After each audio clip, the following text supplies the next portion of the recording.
be doing well. Student, we have been doing the chapter 1 of block 1. Till now we have completed check your progress 1, 2 and 3. Check your progress 3 में हम लोगों ने पढ़ा कि geometric progression क्या होता है, A क्या होता है, R मींस रेशो क्या होता है और GP के अंदर n टर्म क्या होती है। आज की वीडियो में मैं आपको बताऊंगी कि how to calculate the sum of n terms of GP, यानी कि GP की n टर्म्स का सम कैसे निकाला जाता है। जो हमने AP के अंदर भी पढ़ा था कि AP के अंदर भी n टर्म्स का सम कैसे निकाला जाता है, सेम GP के अंदर भी n टर्म्स का सम कैसे निकाला जाता है, आज की क्लास में हम लोग ये पढ़ेंगे। तो first of all I tell you कि n टर्म्स का सम निकालने का GP में क्या फॉर्मूला होता है।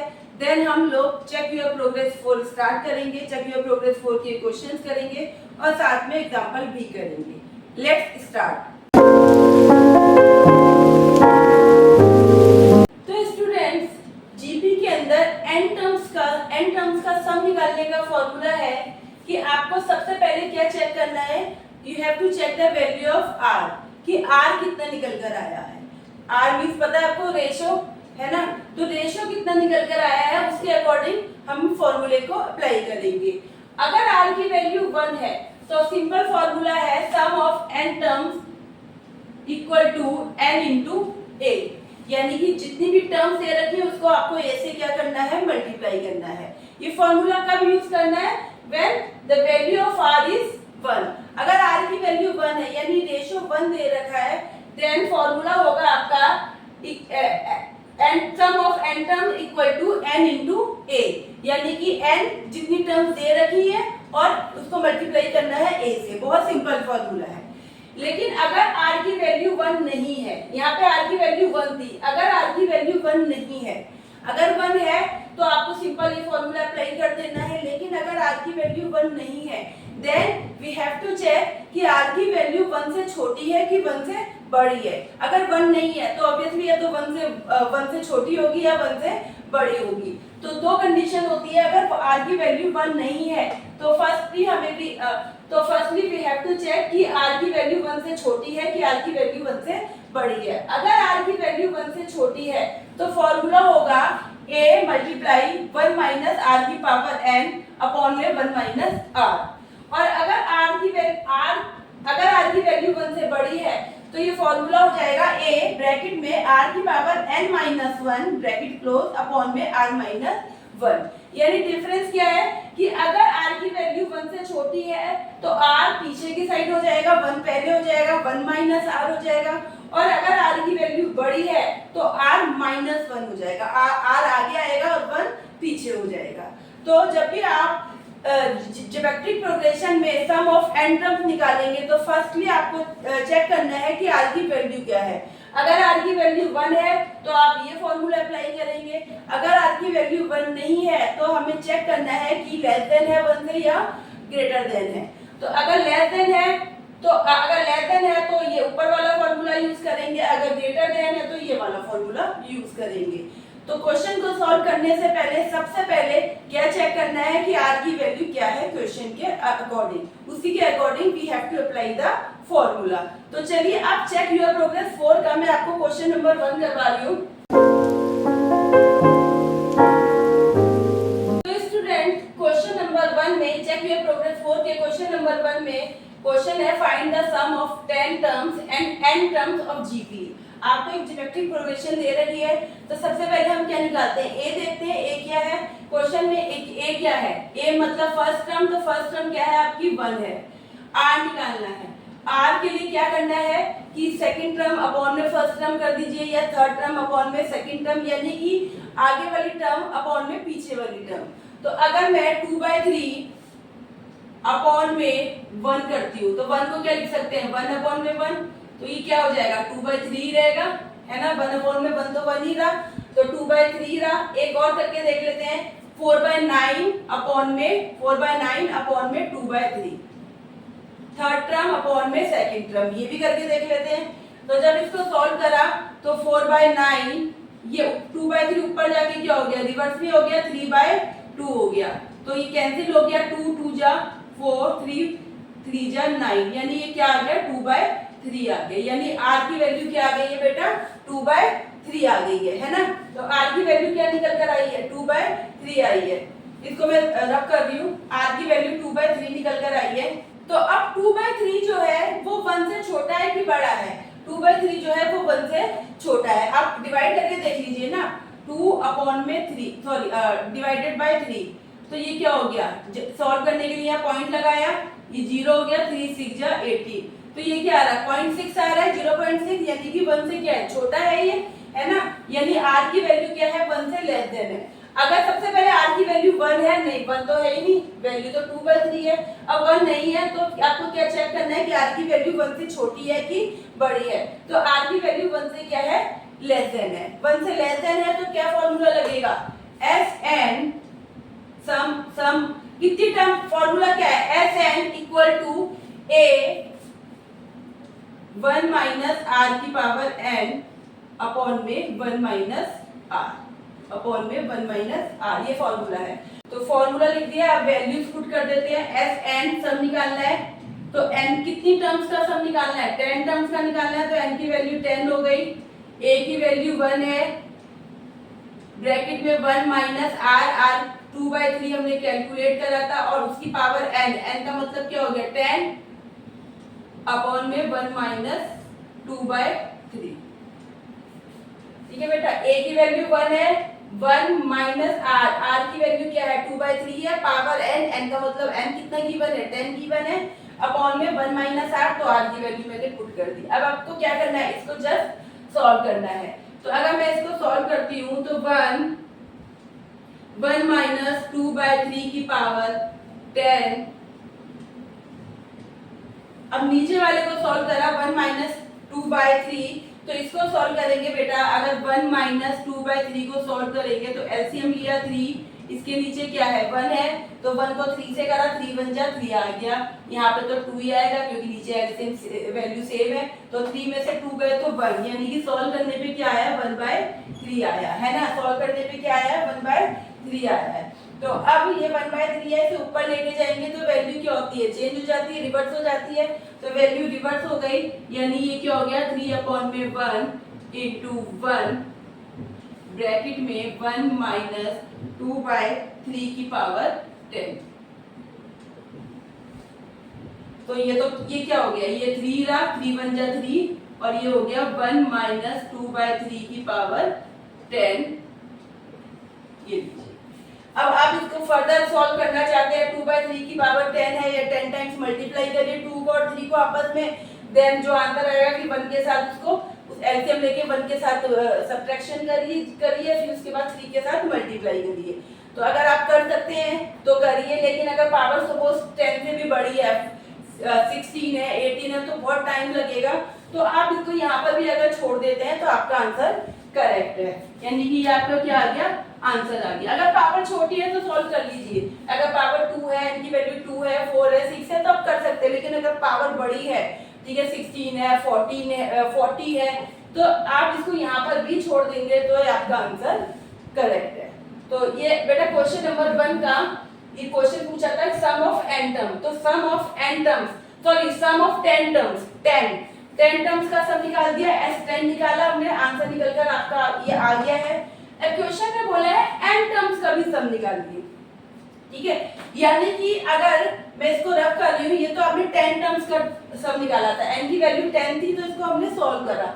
अगर n का ही निकाले, तो अगर n का ही निकाले हम लोग, तो n की वैल्यू तो गिवन है ही नहीं, है ना, ये तो पहले भी करा, n टर्म्स का कितनी बार आया करने के लिए, n की वैल्यू गिवन ही नहीं है, तो Sn ही रखेंगे। आंसर मैंने आपको बोला ही है कि किसकी फॉर्म में आएगा, n की फॉर्म में ही आएगा। a की वैल्यू 1 है, 1 माइनस r की वैल्यू क्या है 2/3 की पावर n की वैल्यू तो गिवन ही नहीं है, 1 माइनस 2/3। ठीक है बच्चा, अब यहाँ पे क्या है, इसको जब हमने सब्ट्रैक्ट किया था तो ये क्या आया था 1 माइनस 2/3 की पावर n। इसको सॉल्व करके क्या आया था, इसको सॉल्व करके 1/3 आया था, है ना, नीचे का एलसीएम लिया था तो 1/3 आया था भाई, 3 बन जा 3, 3 में से 2 जाएगा तो 1/3 आएगा। अब ये 3 ऊपर आके क्या हो गया, मल्टीप्लाई हो गया, यानी कि 3 इंटू 1 लिखने की जरूरत नहीं, 3 को 1 से मल्टीप्लाई होगा 3 और 1 माइनस 2/3 की पावर n, ये आपका आंसर है।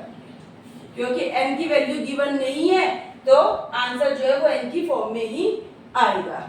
ठीक है बेटा, तो क्वेश्चन नंबर 1 में 10 टर्म्स का सम पूछा था तो हमने 10 टर्म्स का सम निकाला। देन n टर्म्स का सम पूछा था तो n का निकाल के दिखाया। जस्ट बिकॉज n की वैल्यू गिवन नहीं है तो आंसर n की फॉर्म में ही आएगा। ठीक है, तो ये n टर्म का सम भी निकाल के मैंने आपको दिखा दिया, यानी क्वेश्चन नंबर 1 यहाँ पे कंप्लीट हो गया है। तो स्टूडेंट चेक योर प्रोग्रेस 4 का क्वेश्चन नंबर 1 मैंने आपको करवा दिया है। क्वेश्चन नंबर 2 और एग्जाम्पल नंबर 18 आपको खुद करना है। क्वेश्चन नंबर 2 और एग्जाम्पल नंबर 18 बिल्कुल सेम है क्वेश्चन नंबर 1 की तरह। ठीक है, उसमें भी आपको सम निकालना है n टर्म्स का और जो भी टर्म्स दे रखी है। तो क्वेश्चन नंबर 2 और एग्जाम्पल नंबर 18 आपको खुद करना है, ये आप लोगों का होमवर्क है। अब मैं आपको एग्जाम्पल नंबर 19 करवा रही हूँ। तो चलिए स्टार्ट करते हैं एग्जाम्पल नंबर 19। तो चलिए स्टूडेंट, अब मैं आपको एग्जाम्पल नंबर 19 करवा रही हूँ। जैसा कि हमेशा कहती हूँ कि जितनी इम्पोर्टेंस आपके एक्सरसाइज की है उतनी ही इम्पोर्टेंस आपके एग्जाम्पल की भी है। दैट्स वाई मैं आपको एग्जाम्पल भी करवाती हूँ, होमवर्क में भी देती हूँ। ठीक है, तो एग्जाम्पल नंबर 19 है, how many terms of the GP √3 3 3 √3 add up to 39 + 13 √3। ये आपको एक जीपी की फॉर्म दे रखी है 3 √3 3 3 √3 और कह रहे हैं कि इसे का कौन सी टर्म तक इसको प्लस करे कि आंसर ही आ जाए, यानी इनको कितनी टर्म्स का सम करे कि सम कितना आ जाए 39 + 13 √3। तो सबसे पहले तो अगर मैं इस जीपी को देखती हूँ तो यहाँ पे a की वैल्यू क्या है, a की वैल्यू दे रखी है √3 है ना, फर्स्ट टर्म क्या है √3 है। अगर r की देखते हैं तो सेकंड टर्म अपॉन में फर्स्ट टर्म, सेकंड टर्म 3 है, फर्स्ट टर्म √3 है। इसको अगर हम सॉल्व करते हैं तो 3 को क्या लिख सकते हैं, √3 × √3 लिख सकते हैं, है ना भाई। 3 का मतलब √3 × √3 है, कोई भी नंबर है उसको रूट करके 2 बार करते हैं। अगर √3 हो तो √3 को मल्टीप्लाई करेंगे तो 3 बनेगा। अपॉन में क्या है √3, यानी √3 से √3 कैंसिल हो गया तो r कितना निकल कर आया, r भी आपका कितना निकल कर आ गया √3 आ गया। ठीक है, ये मैंने आपको करके यहाँ पे सॉल्व दिखा दिया है। ठीक है, तो √3 आपका क्या आ गया है, r निकल कर आ गया। r क्या निकल कर आ गया है, √3 निकल कर आ गया। अब r निकल कर आ गया। अब क्वेश्चन में क्या बोला गया है, क्वेश्चन में आपको डायरेक्ट सम निकालने के लिए नहीं बोला कि सम निकालिए। सम निकालने का होता तो आप डायरेक्ट फॉर्मूला पुट कर देती। क्वेश्चन में सम दे रखा है आपको कि इतना सम होना चाहिए, है ना। लास्ट क्वेश्चन में क्या था कि आपको 10 टर्म्स का सम निकालना था, यानी n की वैल्यू 10 दे रखी थी और उसको सॉल्व करना था। यहाँ पे सॉल्व करके आंसर बता रखा है कि सम आएगा ये, लेकिन कितनी टर्म्स को सम करना पड़ेगा वो आपको कैलकुलेट करना है। इट मींस हमें क्या कैलकुलेट करना है, we have to find the value of n, कि कितनी टर्म्स का सम करें कि ये आंसर आ जाए। ठीक है, यानी अब करना तो फिर वो सम ही पड़ेगा, फॉर्मूला किसका यूज करना पड़ेगा, सम का ही करना पड़ेगा, है ना। लेकिन अब सबसे पहले क्या देखना है, r की वैल्यू। r की वैल्यू √3 है, यानी कि 1 तो नहीं है, तो कहाँ पे गए, नॉट इक्वल टू 1। अब r जो √3 है वो जो 1 से छोटा है कि 1 से बड़ा है, डेफिनेटली r जो है √3 1 से बड़ा है। बड़ा है तो आपको कौन सा फॉर्मूला लगाना है, a ब्रैकेट में r की पावर n-1 वाला लगाना है, यानी कि r की वैल्यू √3 है तो अब फॉर्मूला कौन सा लगेगा, Sn a r की पावर n-1 अपॉन में r-1, ये लगेगा बेटा। ठीक है, अब सम जो है Sn टर्म का सम जो है वो कह रहा है क्वेश्चन में गिवन है, कितना दे रखा है 39 + 13 √3, ये सम दे रखा है। a की वैल्यू कितनी है, a की वैल्यू √3 है, r की वैल्यू भी √3 है, n नहीं पता कि कितनी टर्म का सम करें कि ये आंसर आ जाए, n नहीं पता हमें, √3 - 1 है ना। और वैल्यूज पुट कर दी मैंने, n टर्म का सम जो है वो दे रखा है, लेकिन n कितनी टर्म्स है ये हमें कैलकुलेट करना है। अब यहाँ पे मैंने Sn लिख दिया, सम लिख दिया, a की वैल्यू लिख दी, r की वैल्यू लिख दी, n गिवन नहीं है तो n क्या करना है हमें कैलकुलेट करना है कि कितनी टर्म्स है का सम है ये। अब यहाँ पे √3 माइनस 1 क्या हो रहा है, मल्टीप्लाई हो रहा है, ठीक है। इधर आके क्या हो जाएगा, सॉरी यार यहाँ क्या हो रहा है, डिवाइड हो रहा है, तो इधर आके क्या होगा, मल्टीप्लाई हो जाएगा, है ना। अपोजिट डायरेक्शन में जाता है तो क्या होता है, रिवर्स हो जाता है, डिवाइड है तो यहाँ की क्या हो जाएगा, मल्टीप्लाई, यानी 39 प्लस, अच्छा एक चीज और, 39 को हम क्या लिख सकते हैं, 39 को 13 त्रिज्या लिख सकते हैं, है ना। 13 त्रिज्या क्या होते हैं, 39 होते हैं, है ना। 13 त्रिज्या 39 होते हैं, तो 39 को मैं 13 इंटू 3 लिख सकती हूँ।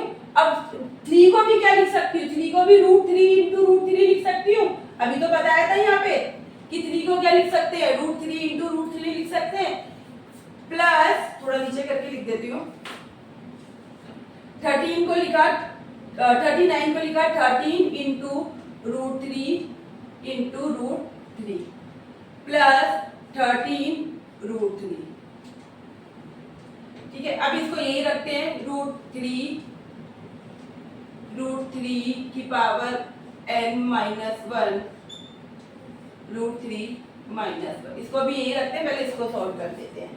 तो अब एक नंबर ये है और एक नंबर ये है, इन दोनों में कॉमन क्या आ रहा है, 13 √3 दोनों में से आ रहा है, इधर भी 13 √3 है, यहाँ पे भी 13 √3 है, तो यहाँ से 13 √3 क्या ले लिया, कॉमन ले लिया, 13 √3 लिया, तो यहाँ क्या बचा, 13 और √3 बाहर आ गया, तो यहाँ क्या बचा, √3 बचा, और यहाँ से ये बाहर आ गया तो क्या बचा, सिर्फ 1 बचा, क्योंकल ये तो बाहर चला गया, है ना। 13 √3 ब्रैकेट में √3 प्लस 1, अब √3 ब्रैकेट में √3 की पावर n माइनस 1, √3 माइनस 1, ठीक है बेटा, यहाँ तक क्लियर है। अब ये √3 माइनस 1 यहाँ डिवाइड हो रहा है, तो इधर आके क्या हो जाएगा, मल्टीप्लाई हो जाएगा। अब मल्टीप्लाई कर लेते हैं, तो अब मल्टीप्लाई करा तो ये हो गया 13 √3 प्लस 1 √3 माइनस 1 इक्वल √3 ब्रैकेट में √3 की पावर n माइनस 1, ठीक है बेटा, ये पूरी एक लाइन है।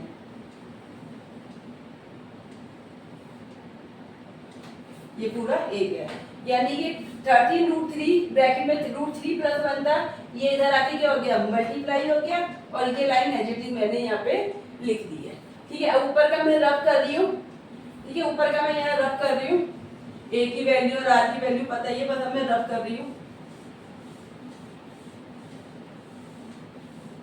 अब इसको सॉल्व करते हैं, ये क्या था, 13 √3, अब ये क्या हो गया, a plus B, a minus B का फॉर्मूला हो गया, है ना, a plus B, a minus B, या मल्टीप्लाई भी कर लीजिए, √3 को √3 से करा, √3 को √3 से मल्टीप्लाई करा तो क्या आएगा, 3, √3 को माइनस 1 से करा तो माइनस √3, 1 को √3 से करा तो प्लस के √3, 1 को माइनस 1 से करा माइनस 1, ये था आपका √3 ब्रैकेट में √3 की पावर n माइनस 1। अब ये √3 और ये कट गया प्लस माइनस, तो ये क्या बचा, 13 √3, 3 में से 1 गए तो क्या बचे, 2 बचे, है ना, 2 बचे, ठीक है, इक्वल √3 की पावर n माइनस 1, ठीक है बेटा, नीचे का रफ कर रही हूं मैं। अब यहाँ पे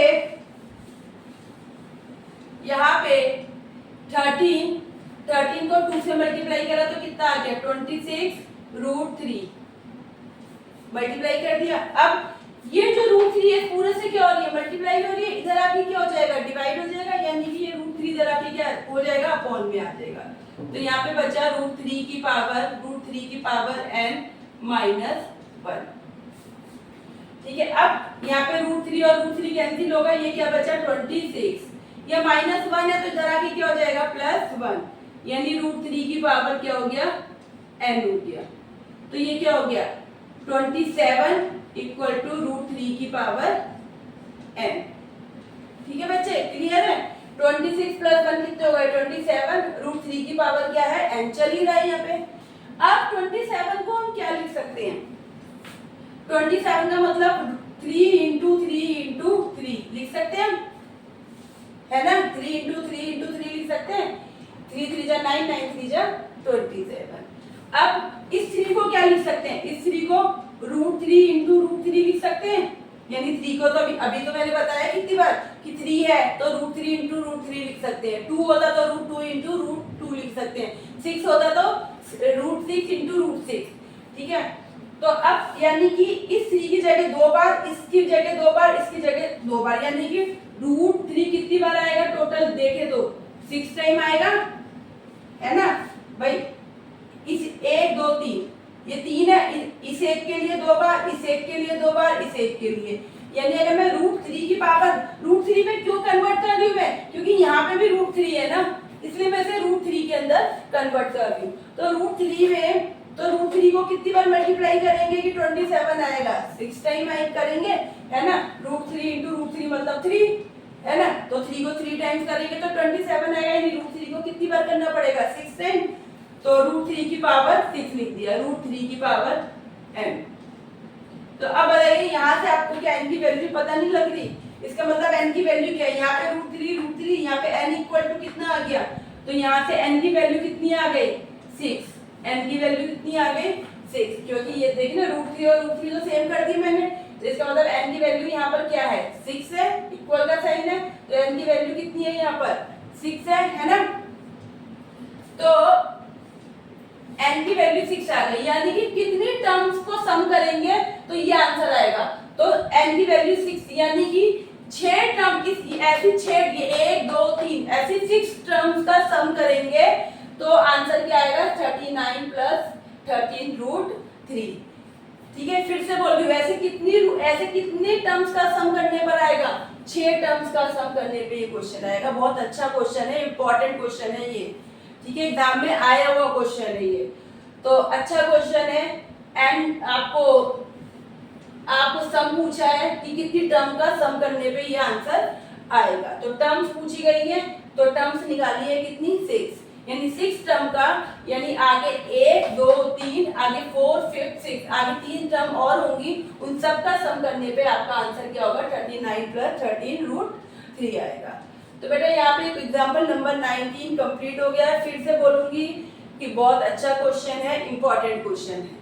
तो एग्जाम्पल नंबर 19 करने के बाद अब हम लोग स्टार्ट करते हैं एग्जाम्पल नंबर 20।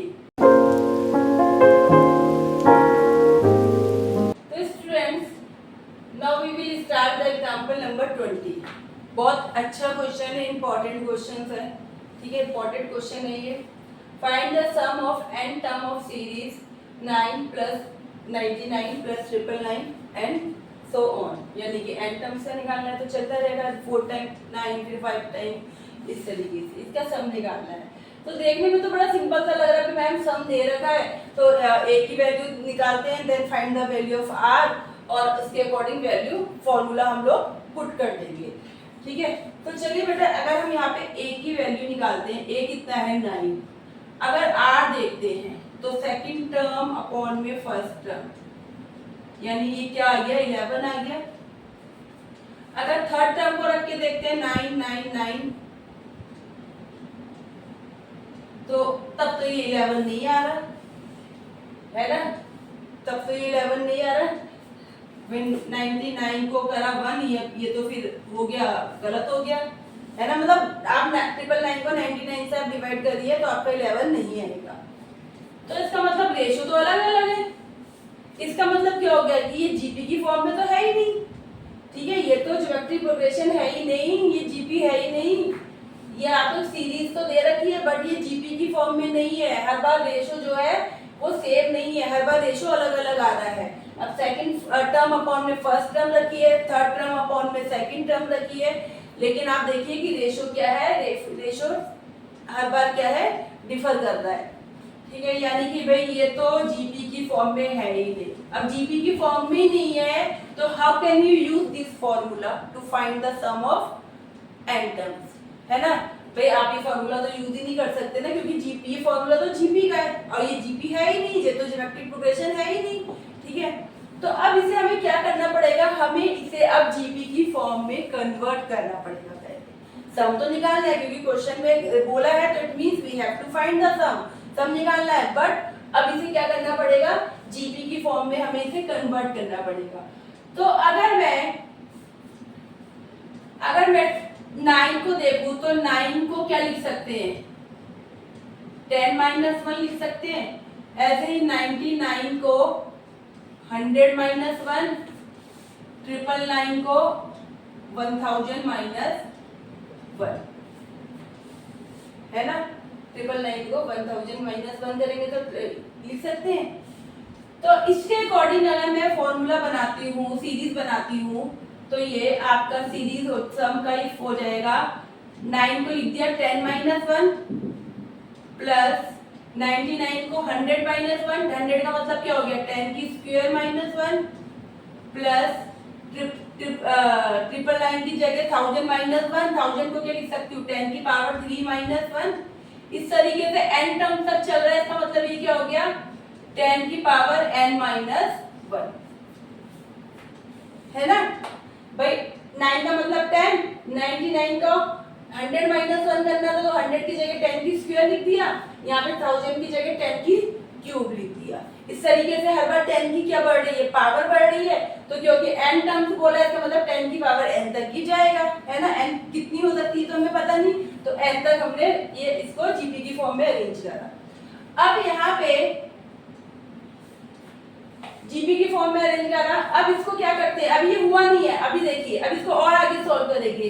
अब यहाँ पे 10 - 1, 10 की स्क्वायर माइनस, अब क्यों ना 10 वालों को एक साथ कर लूं और -1 वालों को एक साथ कर लूं, तो क्या हम इसे ऐसे लिख सकते हैं, 10 प्लस 10 की स्क्वायर प्लस 10 की क्यूब प्लस 10 की पावर n, है ना। भाई ये 10 की स्क्वायर, 10 की क्यूब, 10 की पावर n तक ही क्या हो रहे हैं, प्लस हो रहे हैं, -1 इन सबको क्या करते हैं, अलग कर लेते हैं। तो भाई माइनस अब ये जो 1 है वो भी कितनी बार है, वो भी तो n टाइम्स ही होंगे, है ना। भाई ये 10 जो है, ये हम ये 10 ये जो सीरीज है ये n टर्म्स तक बोला है, तो इसका मतलब ये क्या होगा, ये हम देखें तो ये प्लस n तक जाएगा ये।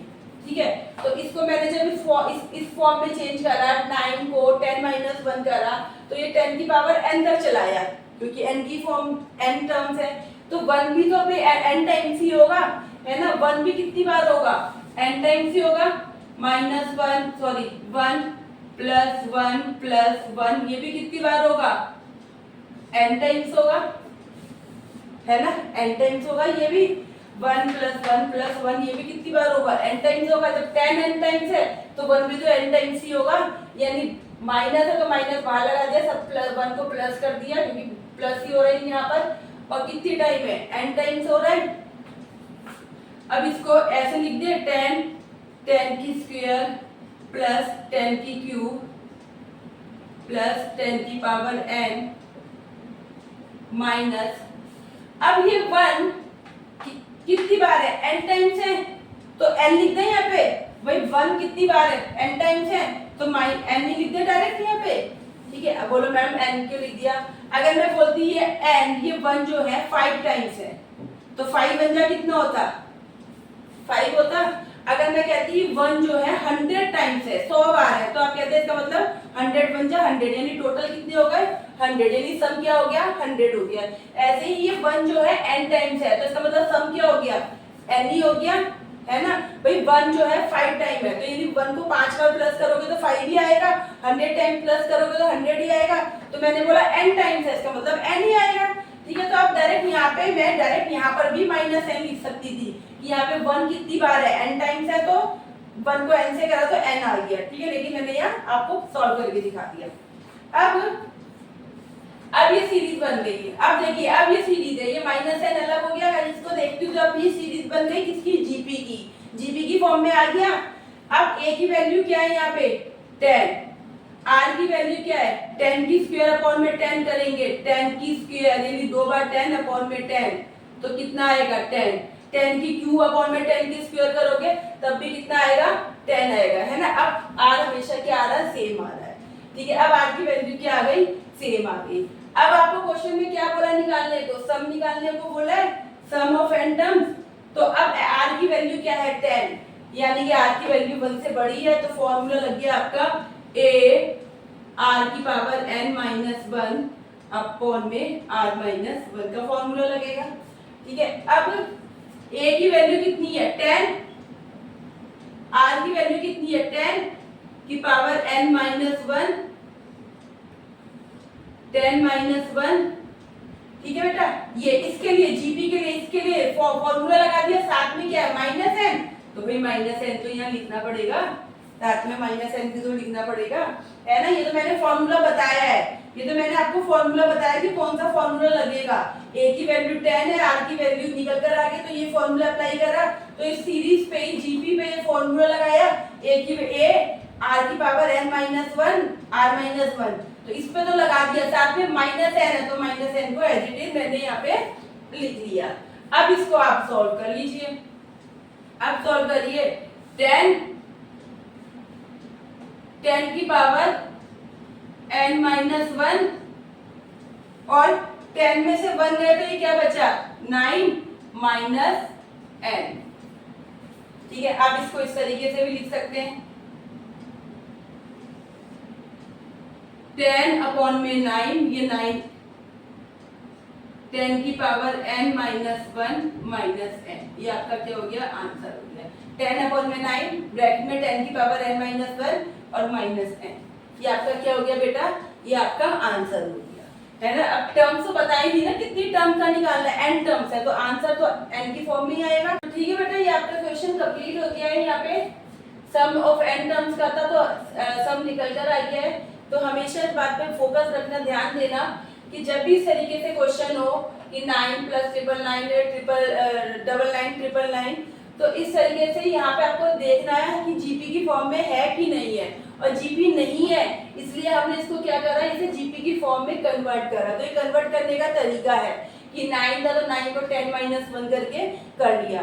अब ऐसे ही और भी क्वेश्चंस मैं आपको करवाऊंगी। अब चेक योर प्रोग्रेस 4 का क्वेश्चन नंबर 3 करवाऊंगी, क्वेश्चन नंबर 1 और 2 हमने कर लिया, क्वेश्चन नंबर 3 करवाऊंगी, वो भी सेम ऐसा ही है लेकिन उसमें थोड़ा सा डिफरेंस है। ये बिल्कुल बेसिक था कि आपको डायरेक्ट 9 99 999 दे रखा था तो आपने 9 को डायरेक्ट 10 माइनस 1 कर लिया था। अब उस क्वेश्चन में थोड़ा सा अलग है, ठीक है। स्टार्ट करते हैं तो आपको अच्छे से समझ में आएगा कि क्या चेंज है। तो देखिए स्टूडेंट, क्वेश्चन नंबर 3 सम करना है n टर्म्स का क्वेश्चन है। 5 प्लस 55 प्लस 555 ऐसे करते करते n टर्म्स तक जाएगा ये, ठीक है। अब आप बोलेंगे कि मैम सेम ही तो क्वेश्चन है जो भी हमने एग्जांपल करा था, सेम वैसी तो क्वेश्चन है, उसमें 999 999 था, यहाँ पे 555 555 है तो सॉल्व हो ही जाएगा, ठीक है। अब बेटा यहाँ पे एक छोटा सा डिफरेंस है कि वहां पे 9 था तो आपने डायरेक्ट 10 माइनस 1 कर लिया था, ठीक है। 9 गिवन था तो डायरेक्ट 10 माइनस 1 करके आप 9 को रिप्रेजेंट कर सकते हो। अब यहाँ पे आपको क्या करना है, आपको लाना तो इसी फॉर्म में है 10 माइनस 1 की, लेकिन अगर आप यहाँ पे देखेंगे 5 तो यहाँ पे तो इट मींस आपको क्या करना पड़ेगा 10 माइनस 5 करना पड़ेगा, है ना। नहीं, आपको हमेशा किस फॉर्म में लाना है, हमेशा 10 माइनस 1 की फॉर्म में ही लाना है, ठीक है। तभी तो 1 को जब हमने n से मल्टीप्लाई करा था तो n हो गया था, ठीक है। तो आपको इस सीरीज को भी किस फॉर्म में लाना है 10 माइनस 1 यानी 9 ही बनाना पड़ेगा आपको। तो 9 बनाने के लिए अब इसको पहले किस में चेंज करना है, इसको 9 की फॉर्म में चेंज करना है। जो हमने अभी एग्जांपल करा था उसमें तो ऑलरेडी 9 की फॉर्म में गिवन था, आपको यहाँ पे क्या करना पड़ेगा 9 की फॉर्म में चेंज करना पड़ेगा। तो अब 9 की फॉर्म में चेंज करने के लिए क्या करते हैं, क्यों ना मैं 5 को कॉमन ले लूं, कॉमन लिया 5 तो यहाँ क्या बचा 1 प्लस 1 1 प्लस 1 ऐसे ही करते, ठीक है। 5 कॉमन ले लिया मैंने, ठीक है। अब कॉमन ले लिया, अब मुझे यहाँ 1 आ गया, मुझे क्या लाना है, मुझे तो 9 लाना है, यानी कि मेरे को इस पूरे को किससे मल्टीप्लाई करना पड़ेगा, 9 से करना पड़ेगा। अब क्योंकि 9 से मल्टीप्लाई भी कर रही हूँ तो 9 से क्या करना पड़ेगा, साथ में डिवाइड भी करना पड़ेगा, है ना। किसी भी नंबर को डायरेक्ट हम डायरेक्ट मल्टीप्लाई नहीं कर सकते ना, तो सीधा आंसर ही चेंज हो जाएगा। तो अगर मैं मल्टीप्लाई कर रही हूँ तो इट मींस मुझे क्या करना पड़ेगा, साथ में डिवाइड भी, सो दैट कि जो रिजल्ट है उस पे इफेक्ट ना पड़े। तो मैंने क्या करा, 5 अपॉन में 9 और इस पूरे को 9 से क्या कर दिया, मल्टीप्लाई कर दिया। कब तक चलेगा ये, एन टर्म्स तक, है ना भाई। इसको 9 से मल्टीप्लाई करा। अब सीधी सी बात है कि ये 5 का ये ब्रैकेट 1 प्लस 1 1 ऐसे चल रहा है आपका। अगर मैं इसको 9 से यहाँ 9 से मल्टीप्लाई करती हूँ, डिवाइड करती हूँ, तो कोई इफेक्ट थोड़ा पड़ेगा। या ऊपर भी मल्टीप्लाई करा, नीचे डिवाइड कर दिया, तो ये तो 9 9 वैसे भी कैंसिल होके 1 ही होता। यानी कि मैंने कहने को मल्टीप्लाई भी कर दिया और नंबर पे इफेक्ट भी, जो मेरा जो यहाँ पे दे रखा है उस पे इफेक्ट भी नहीं पड़ेगा। अब 9 को इस पूरे से मल्टीप्लाई कर दिया, अपॉन में 9 ऐसे ही छोड़ दिया। अब आप इस 9 को इससे डिवाइड करोगे तो दोबारा यही आ जाएगा ना। यानी कि मैंने क्या हुआ, मैंने जो क्वेश्चन गिवन है उसको मैंने हिलाया नहीं है, ठीक है। अब ये आ गया आपका 9 9 की फॉर्म में। अब 5/9 आपका क्या रहेगा, बाहर रहेगा। अब यहाँ पे 10 को क्या, 9 को क्या लिख सकते हैं, सेम चीज हो गई, 10 - 1 प्लस 10 की स्क्वायर -1 प्लस 10 की क्यूब -1,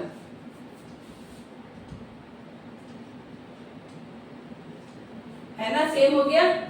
5/1 यहाँ पे अब क्या चलेगा, 5/9 बाहर चलेगा। 10 प्लस 10 की स्क्वायर कर लिया प्लस 10 की क्यूब कर लिया। ऐसे करते करते ये कब तक चलेगा, सॉरी बेटा, ये यहाँ पे क्या हो जाएगा, यहाँ पे हो जाएगा अब ये 10 की पावर n-1, है ना, 10 की पावर में चल रहा है। तो ये हो गया 10 की पावर n, और यहाँ पे डायरेक्ट क्या लिख रही हूँ, -n, क्योंकि 1 1 1 को बाहर लिया, 1 बार फिर वो n टाइम्स है, तो n से मल्टीप्लाई करा तो n ही, अभी हमने करा n ही हो जाएगा, अभी हमने करा है ना क्वेश्चन। अब 5/9, अब जी फॉर्मूला पुट कर दीजिए डायरेक्ट। r की वैल्यू क्या है, a की वैल्यू क्या है 10, r की वैल्यू क्या है 10, तो r ग्रेटर देन 1 जो अभी करा था, तो फॉर्मूला है a की वैल्यू 10, r की वैल्यू 10 -1 अपॉन में 10 - 1, ये लीजिए। तो सॉल्व करा, 5/9 इंटू 10, 10 में से 1 गए 9, ब्रैकेट में 10 की पावर n-1। अच्छा बेटा यहाँ पे n भी तो था, -n,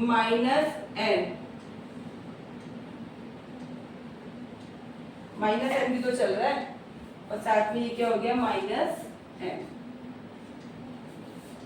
अब आप इसको मल्टीप्लाई कर लीजिए, 5 को 10 से किया 50, 81, ब्रैकेट में 10 की पावर n-1 -n, ये लीजिए। बस क्या हुआ, सेम वही आंसर आया है, बस 5/9 क्या हो गया, एक्स्ट्रा मल्टीप्लाई हो गया। क्यों, क्योंकि 5 की फॉर्म में क्वेश्चन था और 9 बनाने के लिए इस 1 को 9 बनाने के लिए मल्टीप्लाई करा तो डिवाइड भी करना पड़ेगा। तो वो 9 डिवाइड, मल्टीप्लाई वाला तो सॉल्व कर लिया, डिवाइड वाला साथ में रह गया। यानी कि पूरा सेम जो भी हमने एग्जांपल करा था, सेम वही आंसर था, पर डिफरेंस क्या था, यहाँ पे 5/9 एक्स्ट्रा आ गया था, तो उससे क्या कर दिया, मल्टीप्लाई कर दिया।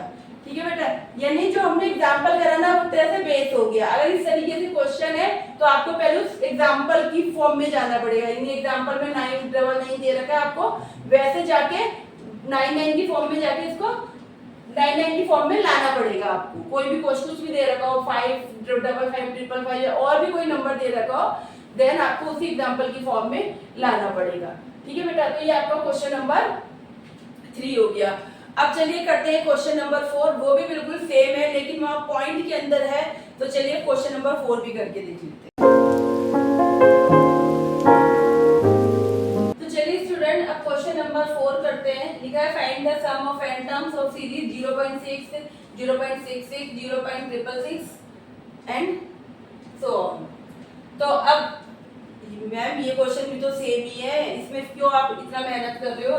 ये भी सेम है, सेम। अब आप समझ में आ गया, अब हम खुद कर लेंगे।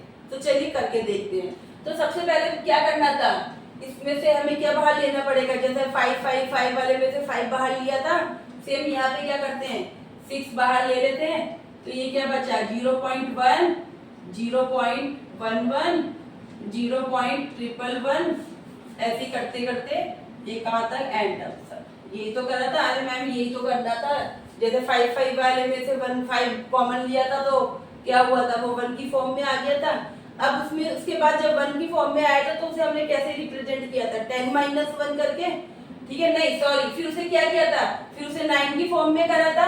यानी कि इस पूरे को 9 से मल्टीप्लाई भी करना पड़ेगा और 9 से डिवाइड भी करना पड़ेगा, है ना? लिख लीजिए मल्टीप्लाई एंड डिवाइडिंग बाय 9, यानी कि 6/9। और अब इसको, इस पूरे को 9 से करेंगे तो ये क्या हो जाएगा, 0.9, 0.99, 0.999। इस तरीके से ये सेम ही तो चल रहा है ना? बोलो मैम, सेम ही तो चल रहा है, कुछ भी चेंज क्या है? बस उसमें 5 था तो 5 बाहर ले लिया था तो 1 की फॉर्म में आ गया था। अब इसको क्या करना है, 9 की फॉर्म में लाना है। तो भाई 9 से मल्टीप्लाई कर देते हैं, और क्योंकि अकेला मल्टीप्लाई नहीं कर सकते भाई, हम अपनी मर्जी से चेंज नहीं कर सकते, तो डिवाइड भी कर देते हैं, जिससे इस पे इफेक्ट भी ना पड़े। भाई मल्टीप्लाई डिवाइड तो सेम ही हो गया, कट जाएंगे तो 1 ही बचेगा। तो डिवाइड भी कर दिया और मल्टीप्लाई भी कर दिया, 9 की फॉर्म में आ गया, ठीक है? लेकिन अब यहाँ पे जब 9 था तो आप 10 माइनस 1 कर देते, है ना? 10 माइनस आप क्या कर रहे थे, 1 कर रहे थे। लेकिन यहाँ 10 माइनस 1 थोड़ी ना होगा बेटा, यहाँ 10 माइनस 1 नहीं होगा। यहाँ पे क्या होगा, यहाँ पे आपका होगा 1 माइनस 0.1, है ना?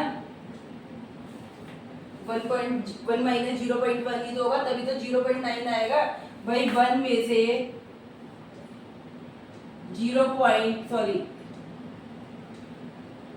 1 माइनस करोगे तभी तो क्या आएगा, तभी तो 0.9 आएगा आपका, है ना? 1 में से 0.1 माइनस करोगे तभी तो आपका क्या आएगा, 0.9 आएगा, है ना? यानी कि यहाँ पे अब आपको 10 माइनस 1 नहीं करना, 1 माइनस क्या करना है, 0.1 करना है। अब इसी तरीके से यहाँ पे 1 माइनस 0.1 की क्या हो गया, 0.1 की स्क्वायर हो गया। 0.1 को 1 में से 0.1 की स्क्वायर को माइनस करोगे तो 0.99 आएगा। ऐसे ही 1 में से 0.1 की क्यूब को माइनस करोगे, इसी तरीके से 1 में से 0.1 की पावर n को माइनस करोगे, ठीक है बेटा? ठीक है, यहाँ पे थोड़ा चेंज हो गया क्योंकि पॉइंट में था ना, तो अब 0.9 लाने के लिए 1 में से क्या माइनस करना पड़ेगा, 0.1। ऐसे ही यहाँ पे 0.99 है तो 1 में से क्या माइनस करना पड़ेगा, 0.1 की होल स्क्वायर, ठीक है? ऐसे 0.1 की क्यूब और इसी तरीके से 0.1 की पावर n तक ये जाएगा। अब यहाँ पे 0.9 है तो आप यहाँ पे 10 माइनस 1 वाला तो चलेगा नहीं, 9 नहीं है क्योंकि 0.9 है। तो यहाँ पे क्या माइनस करना पड़ेगा, 1, क्योंकि 1 तो लेकर आना है हमें साथ, 1 तो रखना ही पड़ेगा। तो 0.1 लिख दूं, है ना? 1 में से 0.1 गया तो 0.9 ही बचा। ऐसे ही 1 में से 0.01 गया तो 999 बचा। 1 में से 0.001 गया तो 999 बचा। इसी तरीके से प्लस ये कब तक चलेगा, 1 माइनस, ठीक है? 1 माइनस ये कब तक चलेगा, n तक, है ना? अब इसको जीपी की फॉर्म में लाते हैं, देखिए जरा। 1 माइनस 0.1 प्लस 1 माइनस 0.01 का मतलब क्या हो गया, 0.1 की होल स्क्वायर, है ना? 0.01 का मतलब क्या है, 0.1 की स्क्वायर। ऐसे ये क्या हो गया, 1 माइनस 0.1 की क्या हो गया बेटा, ये क्यूब हो गया। ऐसे ही ये कब तक चलेगा, 1 माइनस 0.1 की पावर n तक, n टर्म्स है ना, ये कब तक चलेगा, n टर्म्स है, ठीक है बेटा। अब यहाँ पर भाई 0.01 को क्या कर दिया, 0.1 की स्क्वायर है, ये 0.1 की क्यूब हो गया, ऐसे ये क्या चलेगा 1 माइनस 0.1 की पावर n तक चलेगा। अब क्या करना है, 6/9 बाहर रखा, ठीक है। अब ये सेम 1 1 1 1 कितनी बार है, n टाइम्स है ना, n टाइम्स है, यानी 1 को n से करा तो ये क्या हो गया n, बीच में माइनस का साइन है। अब ये इसको क्या लिख सकते हैं, इसको ऐसे लिख सकते हैं 0.1 प्लस 0.1 की स्क्वायर प्लस 0.1 की क्यूब, ऐसे ही करते करते करते 0.1 की पावर n, है ना, ऐसे लिख दिया मैंने, ठीक है बेटा। 1 माइनस तो वहां पे क्या करते थे, 10 की पावर 2, 10 की पावर 3, 10 की पावर 4 कर देते थे। यहाँ पे क्या चल रहा है 0.1 की पावर 2, 0.1 की पावर 3, ऐसे करते करते 0.1 की पावर n। और वहां पे पीछे n आता था, यहाँ पे आगे n आ गया, क्यों, क्योंकि 1 यहाँ पे क्या है, आगे है। वहां पे 10 माइनस 1 करते थे, यहाँ पे 1 माइनस है तो 1 आगे, तो इसमें कितनी बार है, ये 1 n टाइम्स है, तो 1 को n से मल्टीप्लाई करा तो ये क्या हो गया, n ही हो गया, है ना। अब इसको सॉल्व कर लीजिए, 6/9 n माइनस, अब इसको सॉल्व कर लीजिए। यहाँ पे a की वैल्यू कितनी है, a की वैल्यू 0.1 है, r की वैल्यू कितनी है, r की वैल्यू भी 0.1 है ना भाई, 0.1 की स्क्वायर है, यानी कि इसको ऊपर इसको नीचे रखोगे तो 0.1 ही बचेगा। अब r यहाँ पे क्या है, 0.1 है, यानी क्या है, 1 से छोटा है ना, 1 से छोटा है तो क्या फॉर्मूला लगेगा, Sn, क्या a की वैल्यू कितनी थी बेटा, 0.1, a की वैल्यू 0.1, ठीक है। ब्रैकेट में 1 माइनस r की वैल्यू 0.1 की पावर n, 1 माइनस 0.1, ठीक है बेटा। 6/9, अब ब्रैकेट में n माइनस ये n जो था, इसके लिए मैंने क्या लगा दिया, फॉर्मूला लगा दिया, है ना। ये जो इसके लिए क्या लगा दिया, फॉर्मूला लगा दिया, ये 1 1 था तो n बन गया, बीच में माइनस कर रहा है, ये 0.0, इसको क्या gp की फॉर्म में लिया है। अब इस n को एज इट इज रखा, इसका gp का फॉर्मूला लगा दिया, क्योंकि r 1 से लेस देन है तो ये ऊपर वाला फॉर्मूला लगाया, a 1 माइनस r की पावर n वाला, तो यहाँ वैल्यू पुट कर दी है। अब आप इसको सॉल्व कर लीजिए, मैं ऊपर का रब कर रही हूँ, ठीक है, ऊपर का रब करके ऊपर सॉल्व कर रहे हैं।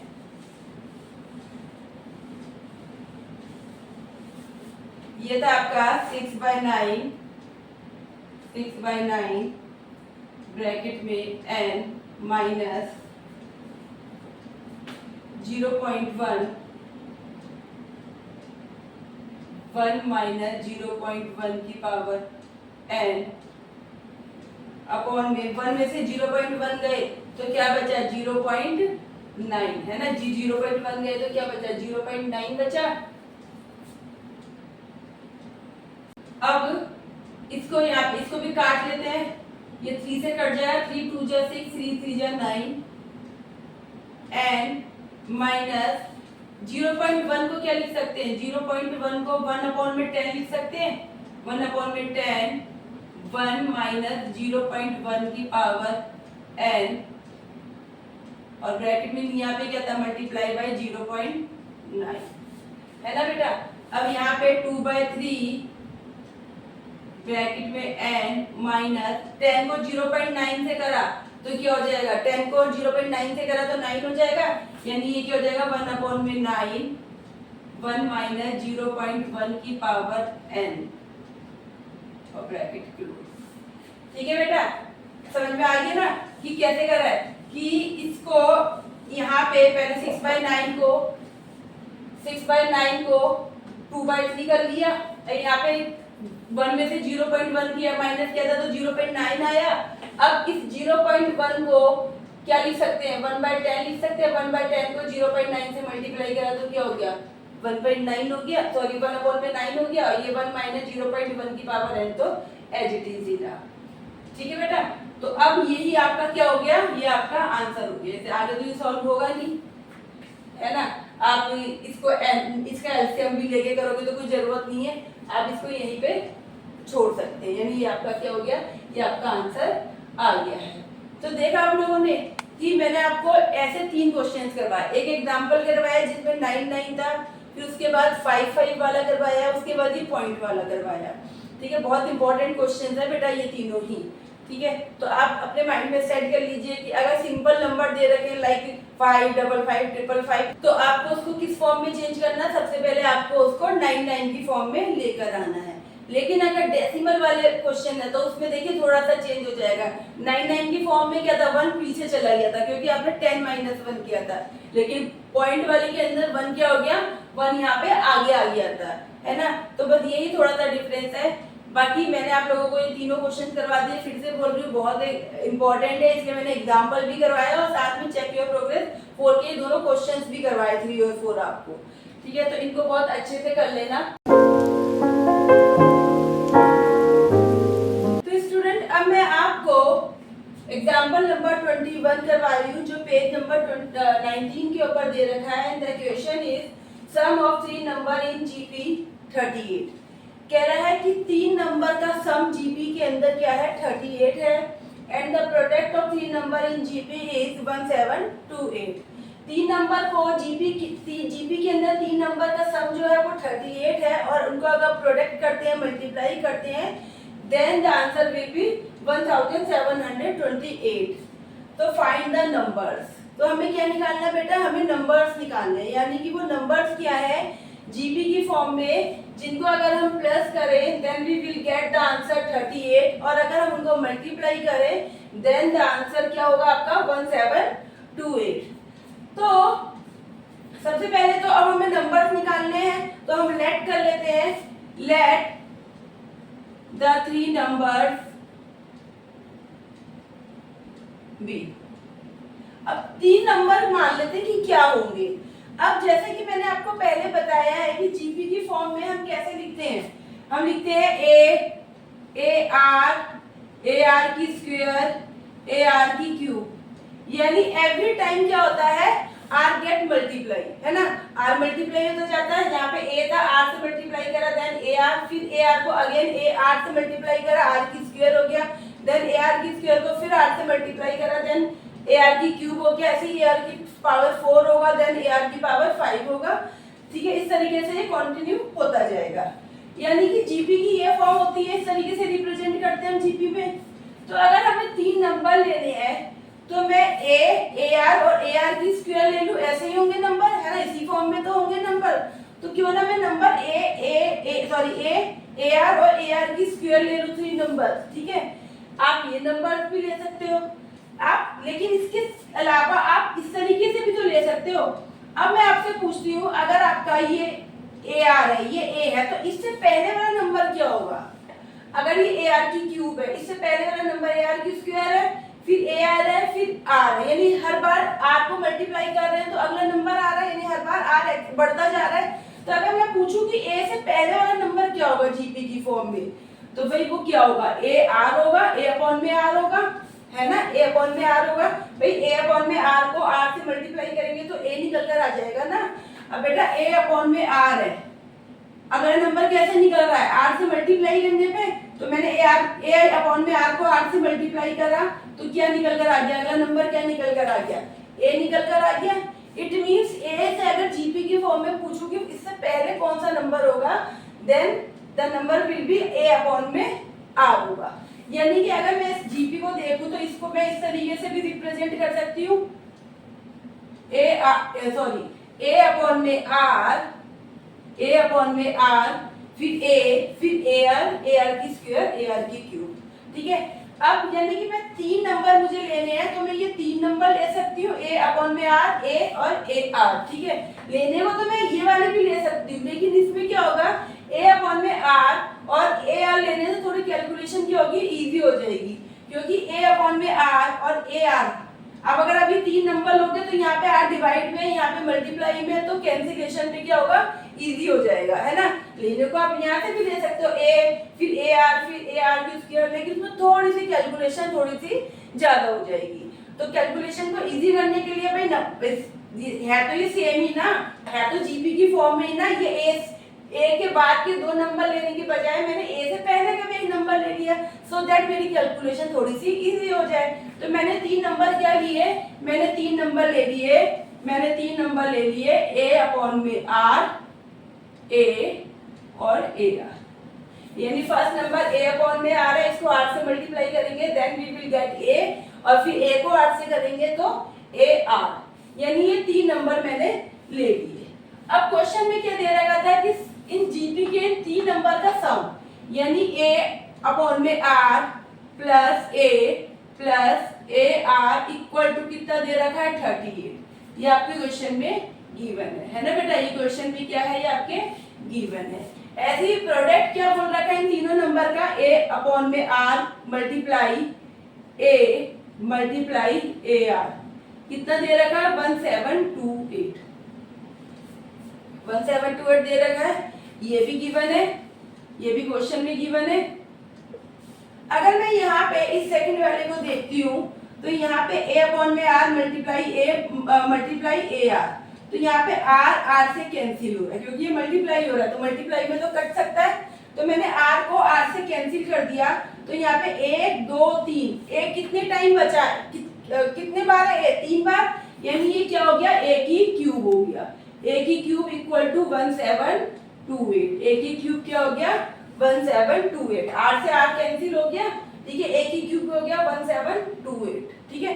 देखा, अब यहाँ पे अगर मैं a अपॉन में r न लेती तो फिर क्या होता कि आप ए आर की स्क्वायर को मल्टीप्लाई करते तो वो हो तब भी जाता, बट वो कैलकुलेशन थोड़ी टफ हो जाती।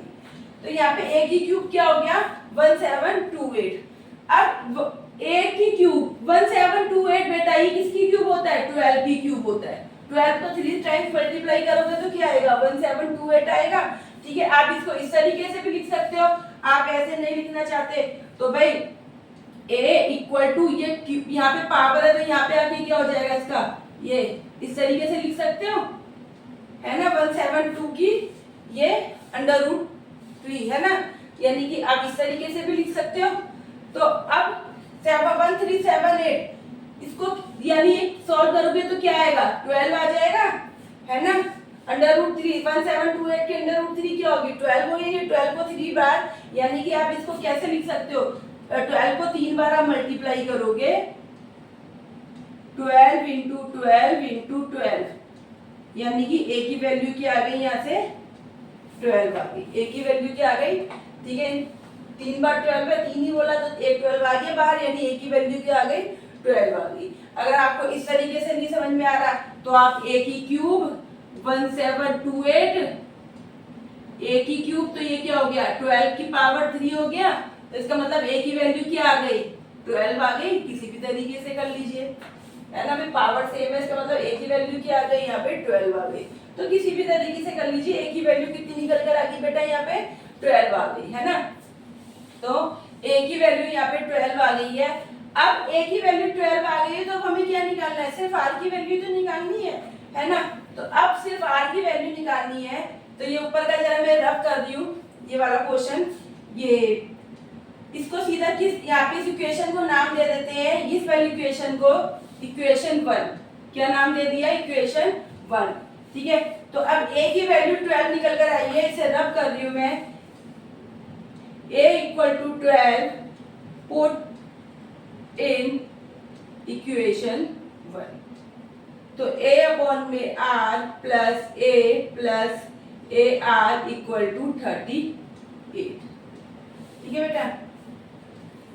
अब यहाँ से इन तीनों में, इसमें भी a है, इसमें भी a, इसमें भी a कॉमन ले ले, a बाहर आ गया तो यहाँ क्या बचा 1 अपॉन में r, एक बाहर आ गया 1 बचा, प्लस a बाहर आ गया 1, यहाँ से a बाहर आ गया तो क्या बचा r इक्वल टू 38। अब a की वैल्यू क्या थी, a की वैल्यू 12 है, 12 पुट कर दो, 12 1 by r plus 1 equal to 38, ठीक है बेटा। अब इसको आगे सॉल्व करते हैं। ये 12 जो है पूरे के साथ मल्टीप्लाई हो रहा है, तो यहाँ आगे क्या हो जाएगा, डिवाइड हो जाएगा 1/r plus 1 equal to 38 divided by 12, 38 divided by 12। अब यहाँ पे 1/r प्लस r, ये 1 यहाँ क्या हो रहा है, प्लस हो रहा है, तो इस साइड जाके क्या, साइड चेंज होगा तो क्या हो जाएगा, माइनस हो जाएगा, यानी 38/12 माइनस 1। चलिए अब दोनों तरफ एलसीएम ले लेते हैं। यहाँ 1/r प्लस r है, तो इसको पूरे को सॉल्व करते हैं। इसका एलसीएम लेंगे तो क्या आएगा, r आएगा, r और इसके नीचे क्या है 1 है, तो इन दोनों का एलसीएम लिया तो क्या है r को r से किया 1, 1 को 1 से किया 1, प्लस 1 को r से किया r को r से करेंगे तो r की पावर क्या हो जाएगा 2 हो जाएगा, है ना। एलसीएम ले लिया। सेम यहाँ पे भी एलसीएम लेते हैं। इसके नीचे 1 है, तो 12 और 1 का क्या होगा, 12 होगा। 12 को 12 से डिवाइड करा 1 को 38 से मल्टीप्लाई करा तो 38, ये तो सेम ही रहेगा। यहाँ पे क्या आ जाएगा, 1 को 12 से करा 12 को 1 से मल्टीप्लाई करा ऊपर वाले से तो 12 आ गया। ठीक है बेटा, अब इसको यहाँ पे सॉल्व करते हैं। ये रब कर रही हूं मैं।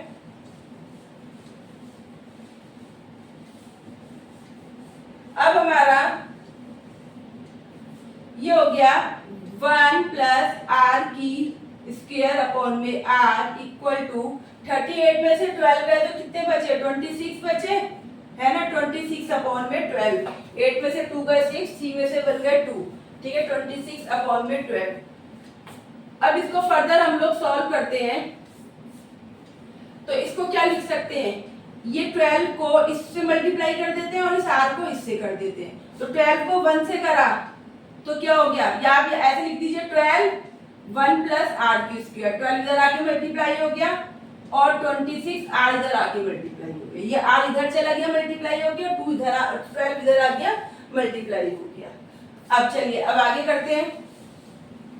अब 12 को पूरे ब्रैकेट से करा, 12 को 1 से करा 12 बन जा 12, 12 को 8 से किया 12r की स्क्वायर इक्वल टू 26r। ठीक है बेटा, अब 12r की स्क्वायर 26 इधर आके क्या हो जाएंगे, माइनस की हो जाएंगे, प्लस 12 इधर क्या बचा, 0 बचा। चलिए इक्वेशन बन गई। अब क्या करना है, फैक्टराइजेशन करना है। ठीक है, इसके फैक्टर्स बनाते हैं। तो सबसे पहले तो इसमें से हम लोग 2 कॉमन ले लेते हैं, तीनों में 2 है, 2 कॉमन लिया तो ये क्या हो गया 2 6 6r की 2 13r प्लस 6 इक्वल टू 0। ठीक है बच्चे, अब यहाँ पे 2 क्या हो रहा है, यहाँ पूरे से मल्टीप्लाई हो रहा है, इधर आके क्या होगा, डिवाइड होगा, डिवाइड होगा तो 2 मतलब क्या हो गया, खत्म हो गया, 2 का एंड हो गया, यानी ये सिर्फ क्या बचा, ये बचा 6r की square minus 13r plus 6 equal to 0।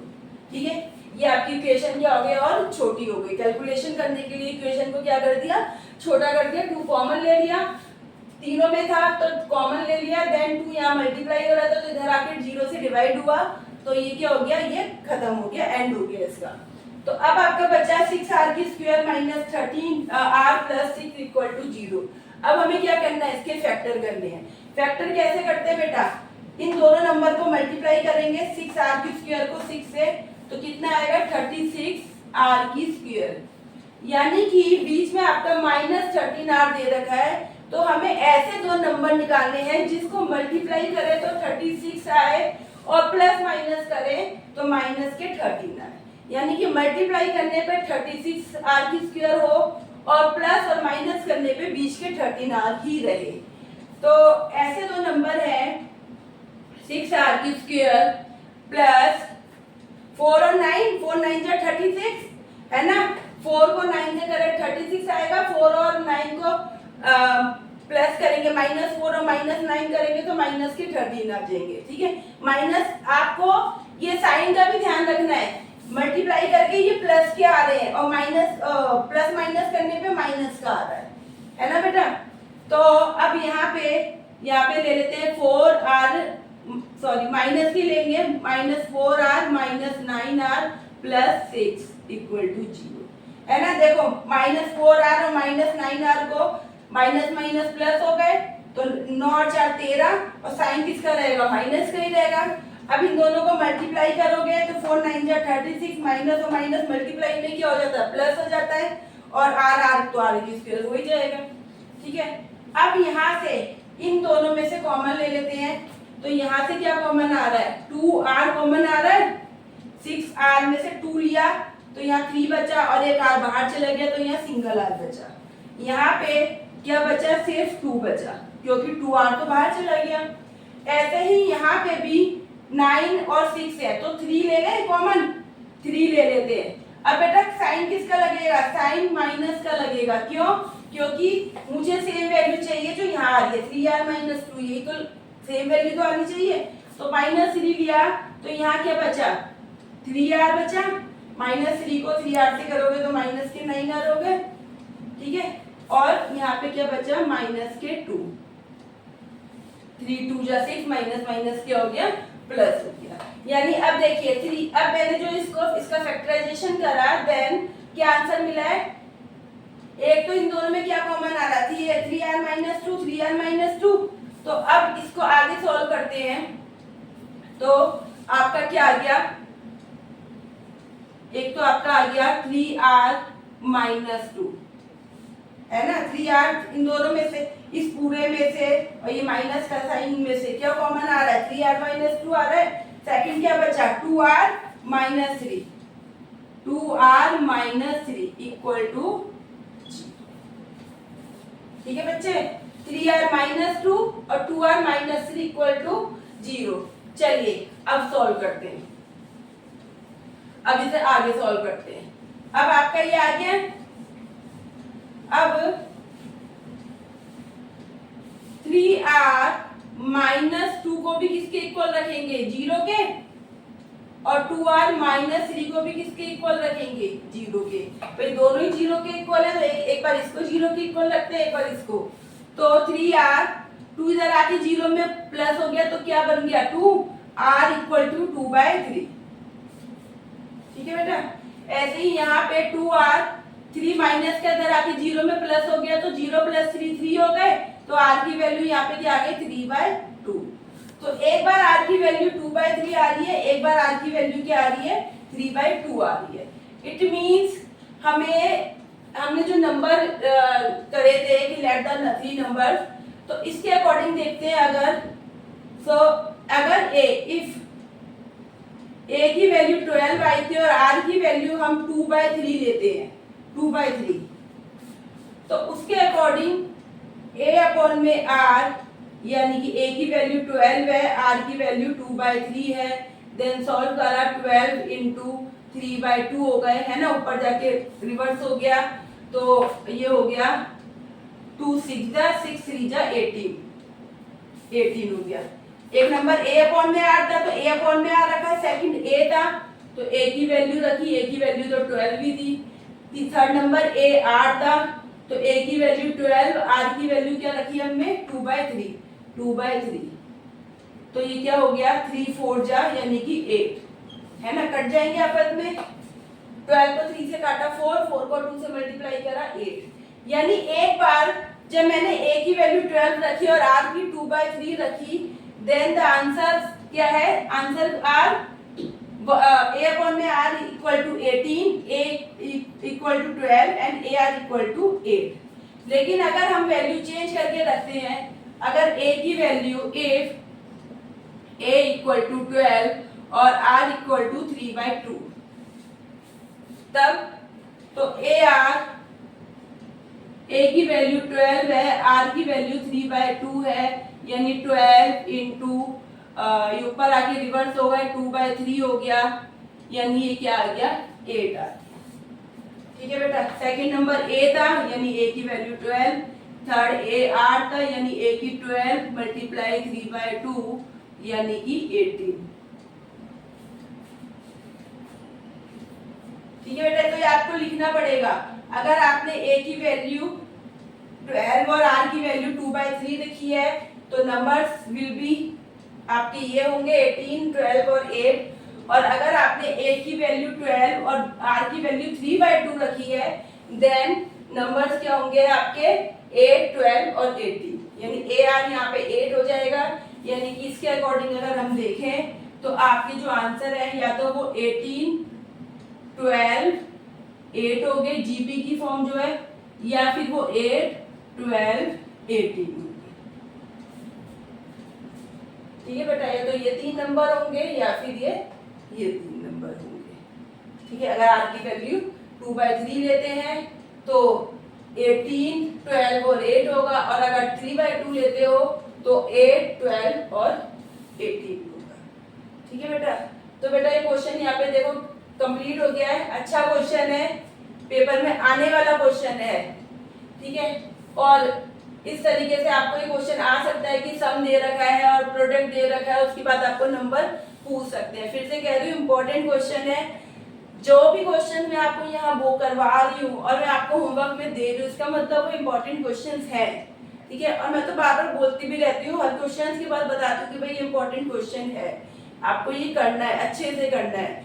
क्योंकि ये बात मैं आपको बार बार बोलती हूँ कि पेपर में, आपके मैथ्स के पेपर में बुक के बाहर से कुछ नहीं आता है, सब कुछ आपकी बुक से ही आता है। बट आपको क्या करना है, बुक के example as well as exercise अच्छे से करनी है, दोनों चीजें आपको अच्छे से करनी है। तो चलिए बेटा, अब ये आप एग्जाम्पल नंबर 21 करा। अब मैं आपको चेक योर प्रोग्रेस 4 का क्वेश्चन नंबर 6 करवा रही हूँ। वो भी ऐसे ही है, सेम, उसमें भी sum of 3 GP, sum of 3 number दे रखे हैं, सेम क्वेश्चन है। ठीक है, सेम क्वेश्चन है। मैं आपको होमवर्क में भी दे सकती, तो उसमें कैलकुलेशन थोड़ी ज्यादा है, इसलिए मैं आपको खुद करवा रही हूँ। ठीक है, तो चलिए स्टार्ट करते हैं क्वेश्चन नंबर 6। तो बेटा क्वेश्चन नंबर 6 में चेक योर प्रोग्रेस 4 का क्वेश्चन नंबर 6 लिखा है sum of 3 number in GP is 31। Same जो हमने अभी एग्जांपल नंबर 21 में किया था, जीपी की 3 टर्म्स का सम कितना दे रखा है, 31 दे रखा है। अब यहाँ पे लिटिल बिट चेंज कर रखा है कि प्रोडक्ट ऑफ नहीं दे रखा है, स्क्वायर ऑफ प्रोडक्ट दे रखा है, यानी प्रोडक्ट जो भी हो रहे नंबर उनकी स्क्वायर। यानी अगर मैंने लेट 3 नंबर्स कर लिए a अपॉन में r, a और a r, ठीक है, ये 3 नंबर्स मैंने ले लिए, तो क्वेश्चन के अकॉर्डिंग इसका सम करेंगे, यानी a अपॉन में r प्लस a और a r इक्वल टू कितना दे रखा है, 31 दे रखा है। ठीक है, और a r की स्क्वायर प्लस a की स्क्वायर प्लस a r की स्क्वायर दे रखा है 651। ठीक है, square of product of 3 numbers.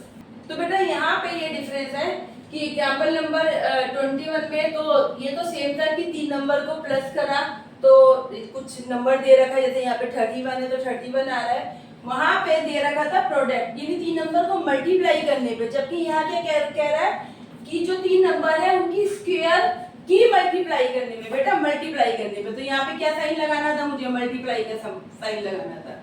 इन तीनों नंबर्स की मल्टीप्लाई करने पे क्या आएगा, 651 आएगा। अब चलिए जरा इसको सॉल्व कर लेते हैं। ये एक इक्वेशन ये गिवन है आपको और एक आपको ये गिवन है। तो अगर मैं यहाँ पे अगर मैं इसको सॉल्व करती हूँ, a अपॉन में r की स्क्वायर इंटू a की स्क्वायर इंटू a r की स्क्वायर, तो यहाँ पे तीनों में ही a तो है कॉमन, तो a कॉमन ले लिया मैंने, a की स्क्वायर। ठीक है, तो यहाँ क्या बचा, यहाँ बचा 1 अपॉन में r की स्क्वायर प्लस 1 प्लस r की स्क्वायर इक्वल टू 651, है ना। ये बचा, मैंने a कॉमन ले लिया, मैंने यहाँ से a कॉमन लिया तो a की स्क्वायर बाहर आ गया, तो यहाँ 1 बचा अपॉन में r की स्क्वायर प्लस a की स्क्वायर बाहर आ गया, यहाँ पे a की स्क्वायर बाहर आ गया, तो सिर्फ क्या बचा, r की स्क्वायर बचा। अब यहाँ पे a की स्क्वायर 1 प्लस r की स्क्वायर प्लस r की स्क्वायर प्लस 1 इक्वल टू 651, मैंने आगे पीछे करके लिख दिया। ठीक है बेटा, अब क्या मैं इसको इस तरीके से लिख सकती हूँ, a की स्क्वायर 1 प्लस r की स्क्वायर प्लस r की स्क्वायर प्लस 2 माइनस 1, है ना। इसको इस तरीके से लिख सकती हूँ, तब भी तो सेम ही बनेगा। मैंने a की स्क्वायर एज लिखा, 1 प्लस r की स्क्वायर लिखा, प्लस r की स्क्वायर लिखा, प्लस 1 को मैंने क्या लिख दिया 2 माइनस 1। बात तो एक ही है, 2 में प्लस का 2 है, अब ये माइनस 1 करा तो 2 में से 1 गया तो प्लस का 1 ही तो बचेगा, है ना भाई। इस 2 में से 1 माइनस गए तो प्लस का ही 1 तो बचा, यानी इस 1 को मैंने इस 1 को इस तरीके से भी लिख सकते हैं 2 माइनस 1, तब भी तो बात है कि 2 माइनस 1 भी तो 1 ही आएगा। तो मैंने इस 1 को क्या लिख दिया, मैंने इसको लिख दिया 2 माइनस 1। अब मैम ये लिखाई क्यों, इतनी मेहनत क्यों करी, मैं चेंज क्यों कर रहा है, इसके पीछे एक रीजन है। यहाँ पे मैंने क्या करा है, यहाँ पे एक फॉर्मूला बनाया है। ये फॉर्मूला क्या है, a प्लस बी की होल स्क्वायर को कैसे लिख सकते हैं, a की स्क्वायर प्लस b की स्क्वायर प्लस 2ab लिख सकते हैं, 2ab है ना, यही होता है ना a प्लस बी की होल स्क्वायर का फॉर्मूला। तो क्या लिखा, a की स्क्वायर प्लस b की स्क्वायर प्लस 2ab। अगर यहाँ पे मैं a की जगह 1/r और b की जगह r ले लूं और इसमें ये फॉर्मूला अप्लाई करूं, a की जगह 1/r और b की जगह r, कुछ भी ले सकते हो, b की जगह 1/r ले लीजिए, a की जगह r ले लीजिए, इट डजंट मैटर। तो अब इसके अकॉर्डिंग क्या फॉर्मूला बना, 1/r की स्क्वायर प्लस r की square plus 2 into 1/r into r, है ना, a की स्क्वायर प्लस b की स्क्वायर प्लस 2ab, a की वैल्यू 1/r है, b की वैल्यू r है। तो अब मैं यहाँ पे इस r को इस r से कैंसिल कर दूं तो ये हो जाएगा 1r की स्क्वायर प्लस r की स्क्वायर प्लस 2, हो गया, है ना। यहाँ पे r से कैंसिल हो गया, 2 into 1/r into r, 2ab कर दिया, r 1/r जो है r से कैंसिल हो गया, तो सिर्फ क्या बचा, यहाँ 2 बचा। अब देखिए यहाँ पे जो ये इतना पोर्शन आया है, ये यही तो है 1/r की स्क्वायर प्लस r की स्क्वायर प्लस 2, यानी इतने पोर्शन की जगह मैं यहाँ पे क्या फॉर्मूला लगा सकती हूँ, a की स्क्वायर, क्या फॉर्मूला लगा सकती हूँ, 1/r प्लस r की स्क्वायर माइनस 1। आगे बात समझ में, मैंने क्यों करी इतनी मेहनत, 1/r की स्क्वायर प्लस r की स्क्वायर प्लस 2, इसकी जगह मैंने यहाँ पे ये इसकी जगह क्या फॉर्मूला पुट कर दिया, 1/r प्लस r की स्क्वायर, और साथ में ये माइनस 1 था तो ये माइनस 1, ठीक है बेटा। अब इस a की स्क्वायर की इसके साथ भी मल्टीप्लाई हो रही है, a की स्क्वायर की इसके साथ भी मल्टीप्लाई हो रही है, तो मल्टीप्लाई कर दे तो ये क्या हो गया, a की स्क्वायर 1/r प्लस r की होल स्क्वायर माइनस a की स्क्वायर इक्वल टू 651। a की स्क्वायर की पूरे से मल्टीप्लाई करी तो ये 7 लिख दिया, a की स्क्वायर की -1 से करी तो माइनस a की स्क्वायर हो गया और ये 651 हो गया। तो यहाँ तक हमने इसको सॉल्व कर लिया है।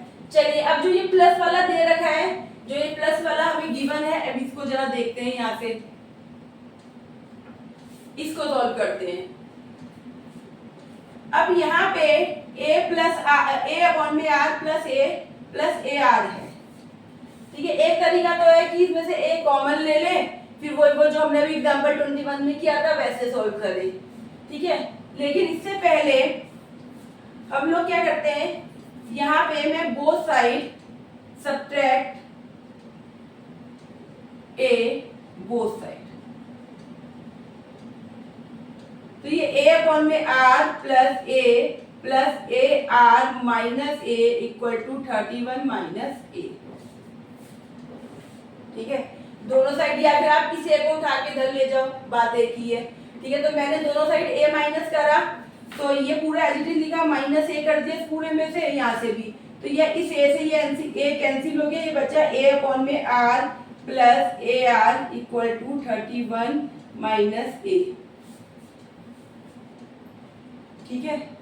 अब यहाँ पर अब इस साइड a बाहर लिख ले, इसमें भी a है इसमें भी a है, तो a बाहर लिया तो ये क्या लिख सकते हैं इसे, 1/r plus r equal to 31 minus a, लिख लिया बेटा, है ना। आर इसमें भी ए है, इसमें भी ए है। मैंने पहले ना लेके बाद में अब करा। अब इसका रीजन आपको समझ में आएगा कि क्यों करा, अभी बताती हूँ मैं आपको।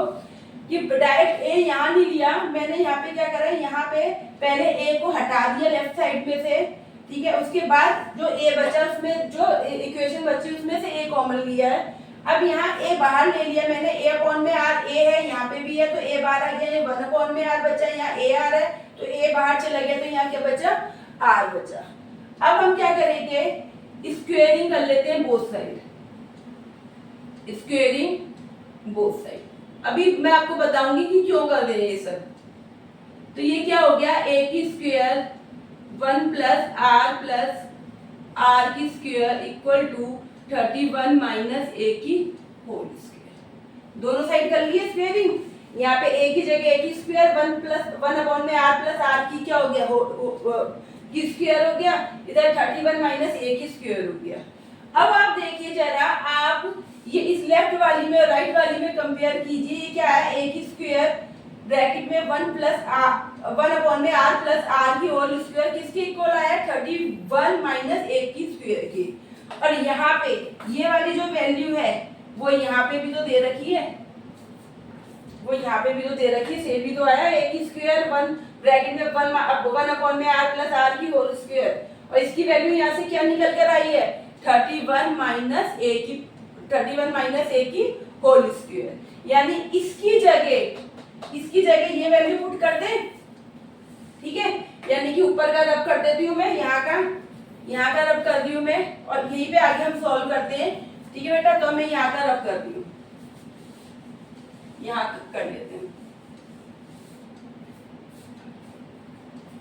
तो ये आया था आपका ए की स्क्वायर 1 प्लस आर की स्क्वायर माइनस ए की स्क्वायर इक्वल टू 651, ठीक है। इस इक्वेशन को नाम दे देते हैं इक्वेशन 1, ठीक है। कुछ भी नाम दे दीजिए, इक्वेशन 1 दे दीजिए, या यहाँ पे इसको 1 और 2 देना था तो इसको 3 दे दीजिए, कोई भी एक नाम दे दीजिए। ये मैं आपको समझाने के लिए क्लियर हो। तो फ्रॉम इक्वेशन 1, तो ए की स्क्वायर ब्रैकेट में 1 अपॉन में आर प्लस आर की होल स्क्वायर की क्या वैल्यू दे रखी है, 31 माइनस ए की होल स्क्वायर। यानी कि इतने पोर्शन में मैं क्या लिख सकती हूँ, 31 माइनस ए की होल स्क्वायर, आगे क्या माइनस, फिर ए की स्क्वायर इक्वल टू 651, ये लीजिए। अब यहाँ से क्या हुआ, क्या बेनिफिट हुआ है, यहाँ से बेटा आर घट गया है, सिर्फ ए बचा है। हमें पहले किसकी वैल्यू निकालनी है, ए की, क्योंकि ए और आर दोनों रहते ना तो वैल्यू तो निकलती नहीं। तो एक अब इसको ये पूरी किसकी टर्म में आ गया, ए की टर्म में आ गया। मैंने यहाँ से ए की स्क्वायर ब्रैकेट में 1 अपॉन में आर प्लस आर की होल स्क्वायर की जगह क्या वैल्यू पुट कर दी है, किसके इक्वल है, 31 माइनस ए की पावर 2 के, 31 माइनस ए की होल स्क्वायर 2 के इक्वल है। तो मैंने यहाँ से ये वैल्यू इसकी जगह ये वो वैल्यू पुट कर दी, माइनस ए की स्क्वायर इक्वल टू 651। अब इसको सॉल्व कर लेते हैं। ये a माइनस बी की होल स्क्वायर का फार्मूला हो गया। तो क्या फार्मूला होता है, a की स्क्वायर प्लस b की स्क्वायर माइनस 2ab, है ना।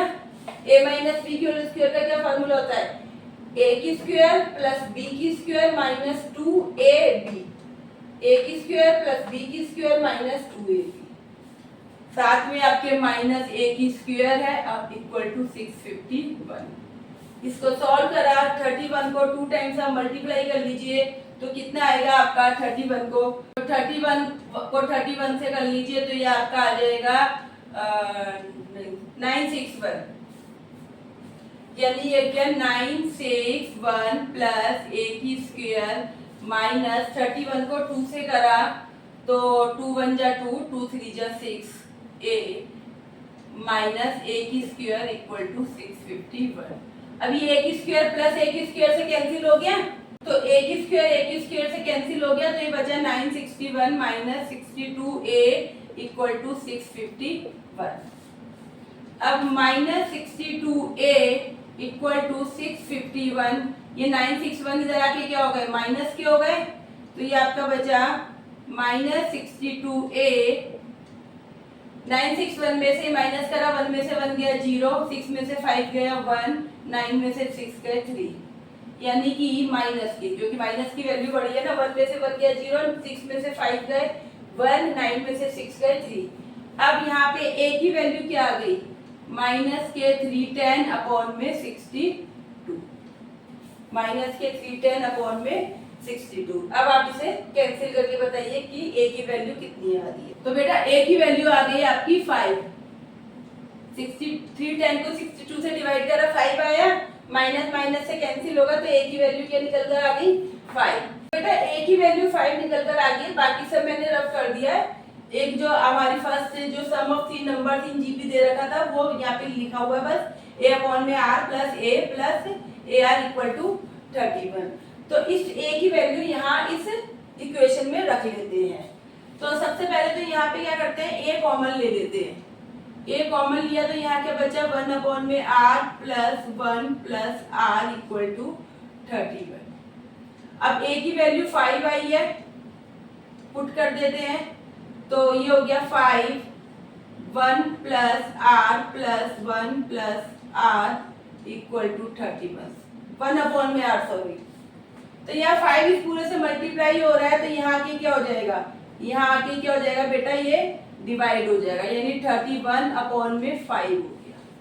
ठीक है, यहाँ पूरे से मल्टीप्लाई हो रहा तो नीचे आके क्या हो गया, डिवाइड हो गया।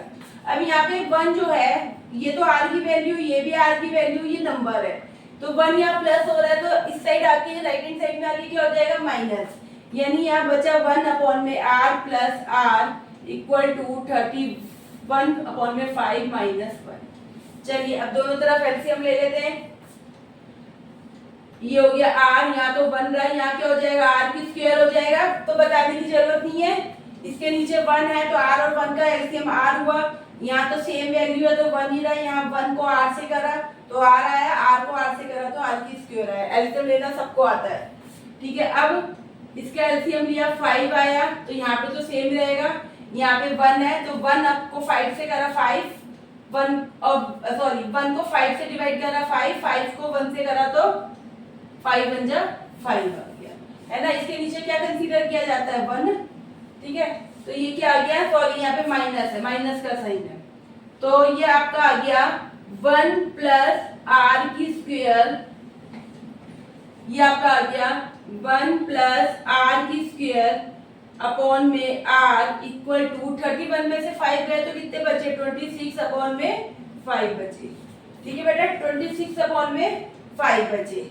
चलिए अब क्रॉस मल्टीप्लाई कर लें, है ना, अब क्रॉस मल्टीप्लाई कर लेते हैं और उसके बाद देखते हैं कि r की वैल्यू क्या आ रही है। तो इस 5 की इस पूरे से करी तो ये हो गया 5 1 प्लस r की स्क्वायर, और ये 26 r, क्रॉस मल्टीप्लाई हो गया, ये 5 इधर आके पूरे से मल्टीप्लाई हो गया, r इधर आके मल्टीप्लाई हो गया, ये हो गया 5 1 जा 5 प्लस 5 r की स्क्वायर, ये 26 इधर आके क्या हो गया माइनस का, इक्वल टू इधर क्या बचा 0, यानी आपकी क्या इक्वेशन आई है, आपकी आई है 5r की स्क्वायर माइनस 26r प्लस के 5 इक्वल टू। अगेन इक्वेशन आ गई है जिसकी हमें क्या करनी है, we have to make the factor of this equation, हमें इस इक्वेशंस के क्या करने हैं, फैक्टर बनाने हैं। अभी एग्जांपल नंबर 21 में भी तो सेम किया था।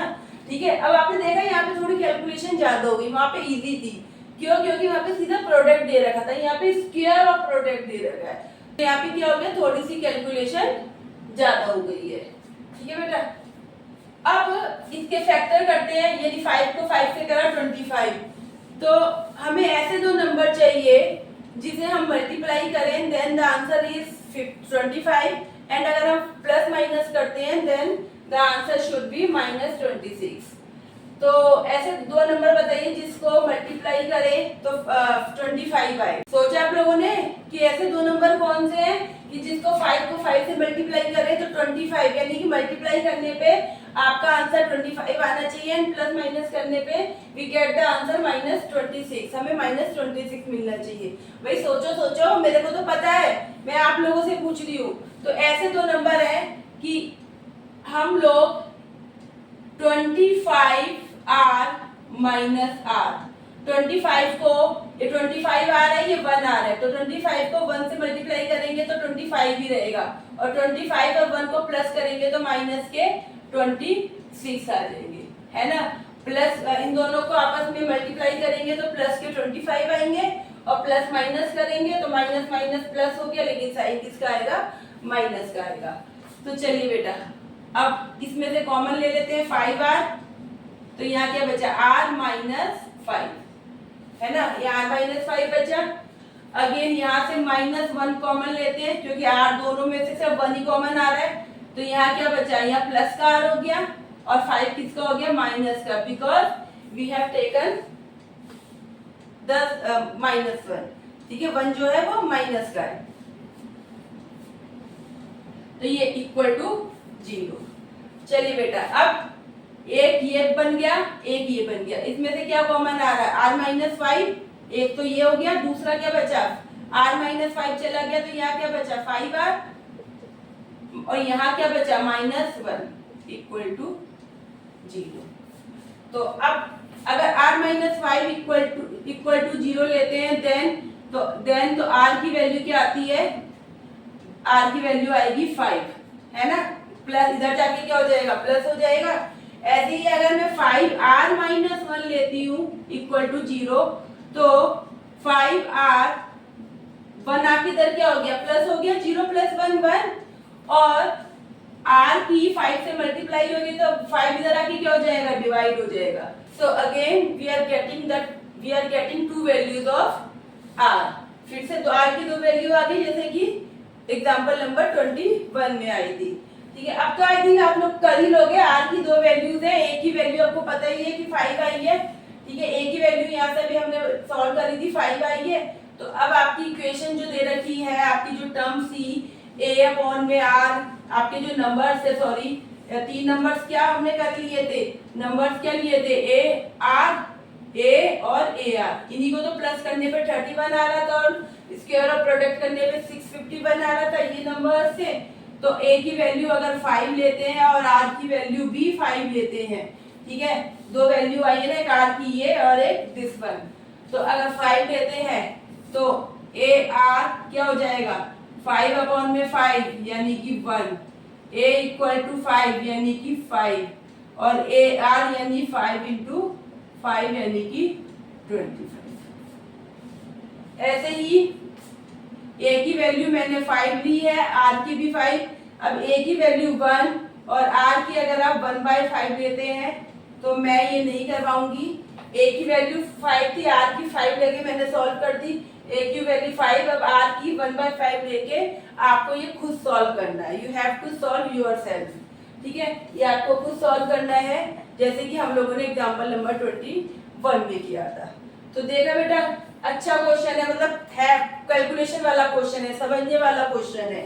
तो सबसे पहले आप एक एग्जांपल नंबर 21 करिए, जब 21 कर लेते हैं देन आप ये क्वेश्चन करिए, एग्जाम क्वेश्चन नंबर 6 करिए, तो आपको जल्दी समझ में आएगा, क्योंकि वो इजी है, ये उससे थोड़ा सा ऊपर का क्वेश्चन है, थोड़ी कैलकुलेशन इसमें ज्यादा है, और दोनों सेम क्वेश्चन है, इंपॉर्टेंट क्वेश्चन है, एग्जाम्पल में भी है, चेक योर प्रोग्रेस में भी है, तो इम्पोर्टेंट क्वेश्चन है। तो चलिए बेटा, अब क्वेश्चन नंबर 6 करने के बाद आगे बढ़ते हैं।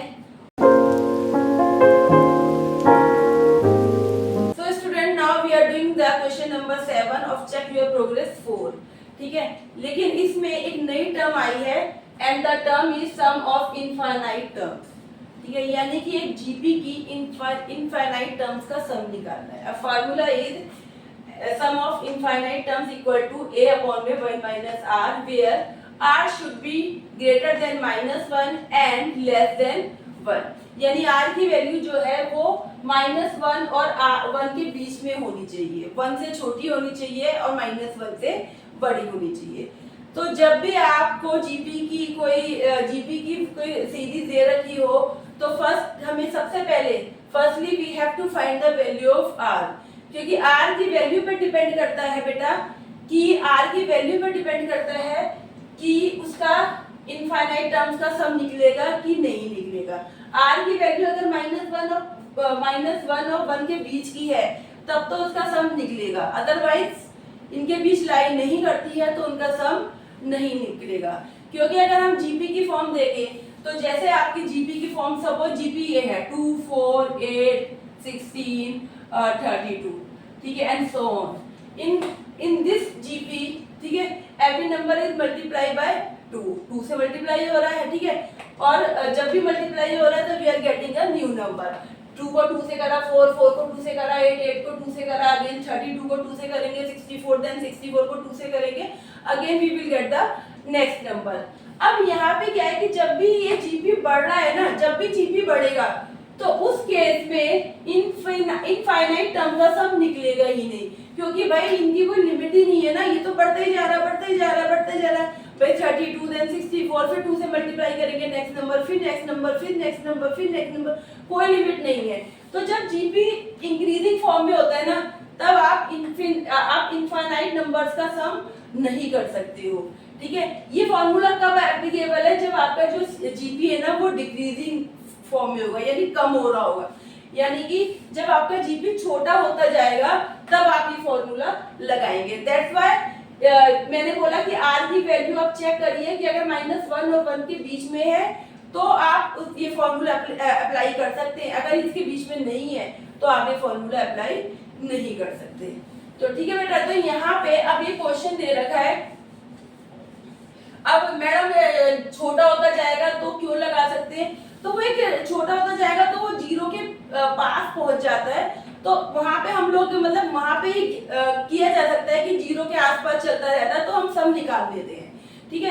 तो बस आपको क्या याद रखना है, आपको क्या जब भी क्वेश्चन दिया जाए कि sum of infinite terms of GP, तो आप सबसे पहले आर की वैल्यू निकालिए, अगर वो -1 और 1 के बीच में लाई करती है तो आप उसका सम निकाल सकते हैं। तो अगर यहाँ पे मैंने देखा a की वैल्यू 7 है और r की वैल्यू क्या है, ऊपर क्या सेकंड टर्म रखी, नीचे फर्स्ट टर्म रखी, यानी कि -1/7। -1/7 क्या 1 से छोटा है? हाँ छोटा है, मतलब इन दोनों के बीच में आता है, हाँ इन दोनों के बीच में आता है, यानी कि कंडीशन सही है। तो फॉर्मूला लगा दिया, sum of infinite term equal to a upon में 1 - r। a की वैल्यू क्या दे रखी है 7, 1 - r की वैल्यू क्या निकल कर आई है -1/7। अब इसे सॉल्व कर लेते हैं, 7 ये माइनस माइनस क्या हो जाएगा प्लस हो जाएगा, ठीक है। एलसीएम लेंगे तो यहाँ पे इसका एलसीएम 7 ही आएगा, क्योंकि इसके नीचे क्या है, इसके नीचे तो 1 है, तो अगर मैं यहाँ पे देखूं तो इसका एलसीएम क्या आएगा 7 आएगा, तो 1 को 7 से करा तो यहाँ 7, यहाँ +1 आएगा, तो सॉल्व करा 7, ये हो गया 8/7, यानी कि 7 ऊपर जाके 7/8 हो गया, यानी कि 49/8, यानी कि इस जीपी का जो सम है वो इनफाइनाइट टर्म्स का जो सम है वो क्या होना चाहिए, वो 49/8 होगा। यहाँ पे माइनस माइनस प्लस होगा, इन दोनों का एलसीएम ले लिया तो ये 7 + 1 8 होगा, ये 8/7 ऊपर जाके रिवर्स हो गए, तो 8/7 7/8 हो गए, दोनों को मल्टीप्लाई कर दिया तो 49/8 आ गया। बहुत सिंपल क्वेश्चन है, वो फॉर्मूला भी बहुत इजी है, बस करना क्या है, सबसे पहले यू हैव टू चेक कि आर की वैल्यू क्या है। बस माइंड में ये बात ध्यान रखनी है कि आर की वैल्यू -1 और 1 के बीच में होनी चाहिए, ठीक है, और फिर आप फॉर्मूले को लगा दीजिए। तो ये क्वेश्चन नंबर 7 था। अब क्वेश्चन नंबर अब एग्जांपल नंबर 22 बिल्कुल सेम है, आप लोगों को वो खुद करना है, आपके लिए होमवर्क है, बिल्कुल सेम क्वेश्चन है। ऐसे एक जीपी दे रखा है और उसका सम निकालना है, तो आर निकालिए और उसके बाद फॉर्मूला लगा दीजिए। तो अब क्वेश्चन नंबर 7 करने के बाद अब मैं आपको करवा रही हूँ क्वेश्चन नंबर 8। क्वेश्चन है find the sum of infinite GP, जहाँ पे फर्स्ट टर्म जो दे रखी है वो 28 दे रखी है और फोर्थ टर्म जो दे रखी है वो 4/49 दे रखी है। ठीक है बेटा, बुक में 99 मेंशन है बट वो गलत है, आप उसे कट करके 49 कर लीजिए। ठीक है, सम ऑफ इनफाइनाइट टर्म्स निकालना है। अब सम निकालने के लिए फॉर्मूला क्या है, a अपॉन में 1 माइनस आर, यानी कि आपको a भी पता होना चाहिए एज वेल एज r भी पता होना चाहिए। यहाँ a तो पता है बट r नहीं पता, तो firstly we have to calculate the value of r। तो अब क्या गिवन है, यहाँ पे a 4 दे रखा है। ठीक है, अब nth टर्म निकालने का क्या फार्मूला है जीपी में, a r n माइनस 1, ये फार्मूला है। तो क्या लगेगा, a r 4 माइनस 1 है ना, यहाँ पे n की वैल्यू क्या है, n की वैल्यू 4 है। अब a 4 की वैल्यू क्या दे रखी है, 4/49, a की वैल्यू 28, r 4 में से 1 गए तो कितना हो गया, 3 हो गया। अब यहाँ पे r की क्यूब है, 28 की मल्टीप्लाई हो रही है, तो यहाँ की क्या हो जाएगा, डिवाइड हो जाएगा, यानी 4 अपॉन में 49 यहाँ पे आके डिवाइड हो गया, नीचे हो गया r की पावर 3। अब यहाँ कैंसिल हो जाएगा, ये बचा r की पावर 3 इक्वल टू 4 को 49, 4 7 जा 28 है ना भाई, 4 को 28 से करा तो 4 7 जा 28 है ना बेटा। अब r की पावर 3 इसको क्या लिख सकते हैं, 49 को 7 इंटू 7 इंटू 7 हो गया, 49 को 7 इंटू 7 लिखा, साथ में 7 तो है ही है। ठीक है, यानी r की पावर 3 ये क्या हो गया, 1/7 की पावर 3, पूरे की पावर 3 लिख सकते हैं है ना भाई। 1 को तो आप कितनी बार भी मल्टीप्लाई कर लो, तो 7 3 टाइम्स है, यानी 1/7 की पावर क्या हो गई, 3 हो गई। यानी कि यहाँ से r की वैल्यू क्या निकल कर आ गई, 1/7 निकल कर आ गई है ना। इसकी पावर भी 3, इसकी पावर भी 3, तो 3 से 3 कैंसिल मान हो गया, तो r की पावर क्या हो गई, 1/3 हो गई, सॉरी 1/7 हो गई। अब तो r की पावर 1/7 है, हाँ इसके बीच में लाई करती है, हाँ जी बिल्कुल लाई करती है, -1 और 1 के बीच में करती है। तो चलिए फॉर्मूले में पुट कर दीजिए, sum of infinite term equal to a कितना दे रखा है 28, 1 माइनस r कितना निकल कर आया है 1/7 आया। ठीक है, अब आप इसको सॉल्व खुद करेंगे। अब आप अभी तो कर रहा है क्वेश्चन नंबर 7, ऑलमोस्ट सेम ही है, कैलकुलेशन अब आप खुद करेंगे, वैल्यू पुट कर दिए मैंने, कैलकुलेशन आप लोग खुद करेंगे। अब सॉल्व करिए और उसका आंसर निकालिए। तो बेटा ये आपका क्वेश्चन नंबर 7 है। अब इसके बाद एक एग्जांपल बचा है, एग्जांपल नंबर 23, वो भी बहुत ही इजी है। ठीक है, एक बार मैं आपको बता देती हूँ क्या करना है। तो चलिए अब एग्जांपल नंबर 23 करते हैं। तो बेटा तो एग्जांपल नंबर 23 में आपको कॉमन रेशियो दे रखा है -4/5, सम ऑफ इनफाइनाइट टर्म दे रखा है 80 डिवाइडेड बाय 9, और फाइंड क्या करना है a, यानी कि फर्स्ट टर्म। तो आई थिंक ये तो बहुत इजी है, आप लोग बहुत इजीली कर लोगे भाई। आपको इनफाइनाइट टर्म का सम दे रखा है a अपॉन में 1 माइनस r है ना, ये फॉर्मूला होता है। इसका सम कितना दे रखा है 80 अपॉन में 9 दे रखा है, a की वैल्यू कैलकुलेट करनी है, r की वैल्यू दे रखी है -4/5। अब यहाँ पे 9 को इस a से मल्टीप्लाई कर दे 80, या अभी यही छोड़ देते हैं, ये 9a 1 एलसीएम लेंगे तो पूरे के नीचे क्या आ जाएगा 5 आ जाएगा, ये 5 को 1 से करा 5, ये प्लस ये 4, माइनस माइनस प्लस हो गए है ना। तो ये क्या हो गया 80 अपॉन में 9 इक्वल टू a अपॉन में 9 अपॉन में 5, 9 अपॉन में 5 हो गया। अब 80 अपॉन में 9a इंटू ये ऊपर आके क्या हो गया रिवर्स में हो गया, 5 अपॉन में 9 हो गया, ये 5 अपॉन में 9 हो गया। ठीक है, अब वैल्यू रख लेते हैं। अब यहाँ पे 9 क्या हो रहा है, यहाँ पे डिवाइड हो रहा है, तो यहाँ की क्या हो जाएगा मल्टीप्लाई हो जाएगा 80 से। ठीक है, और 5 क्या हो रहा है 5 यहाँ मल्टीप्लाई हो रहा है, तो यहाँ की क्या हो जाएगा डिवाइड हो जाएगा है ना भाई। यहाँ पे 5/9 है तो यहाँ पे आगे उल्टा हो जाएगा 9/5 हो जाएगा, तो 9/5 तो लिखा है मैंने। ठीक है, तो जो कैंसिल हो रहा है वो कैंसिल कर लीजिए। तो a की वैल्यू क्या आ गई 80 को 5 से डिवाइड करिए, 5 1 जा 5, 5 6 जा 30। तो ए की वैल्यू क्या आ गई? 16 आ गई, है ना। ए की वैल्यू क्या आ गई? 16 आ गई। तो बेटा ये अब एग्जांपल नंबर 13 था। तो इनफाइनाइट टर्म्स के थ्रू भी 3 तरीके से क्वेश्चन हम लोगों ने सॉल्व करे। फर्स्ट क्वेश्चन जो करा था उसमें क्वेश्चन नंबर 7 में उसमें तो सिंपल आपने पूछा ही था कि find the sum of infinite terms.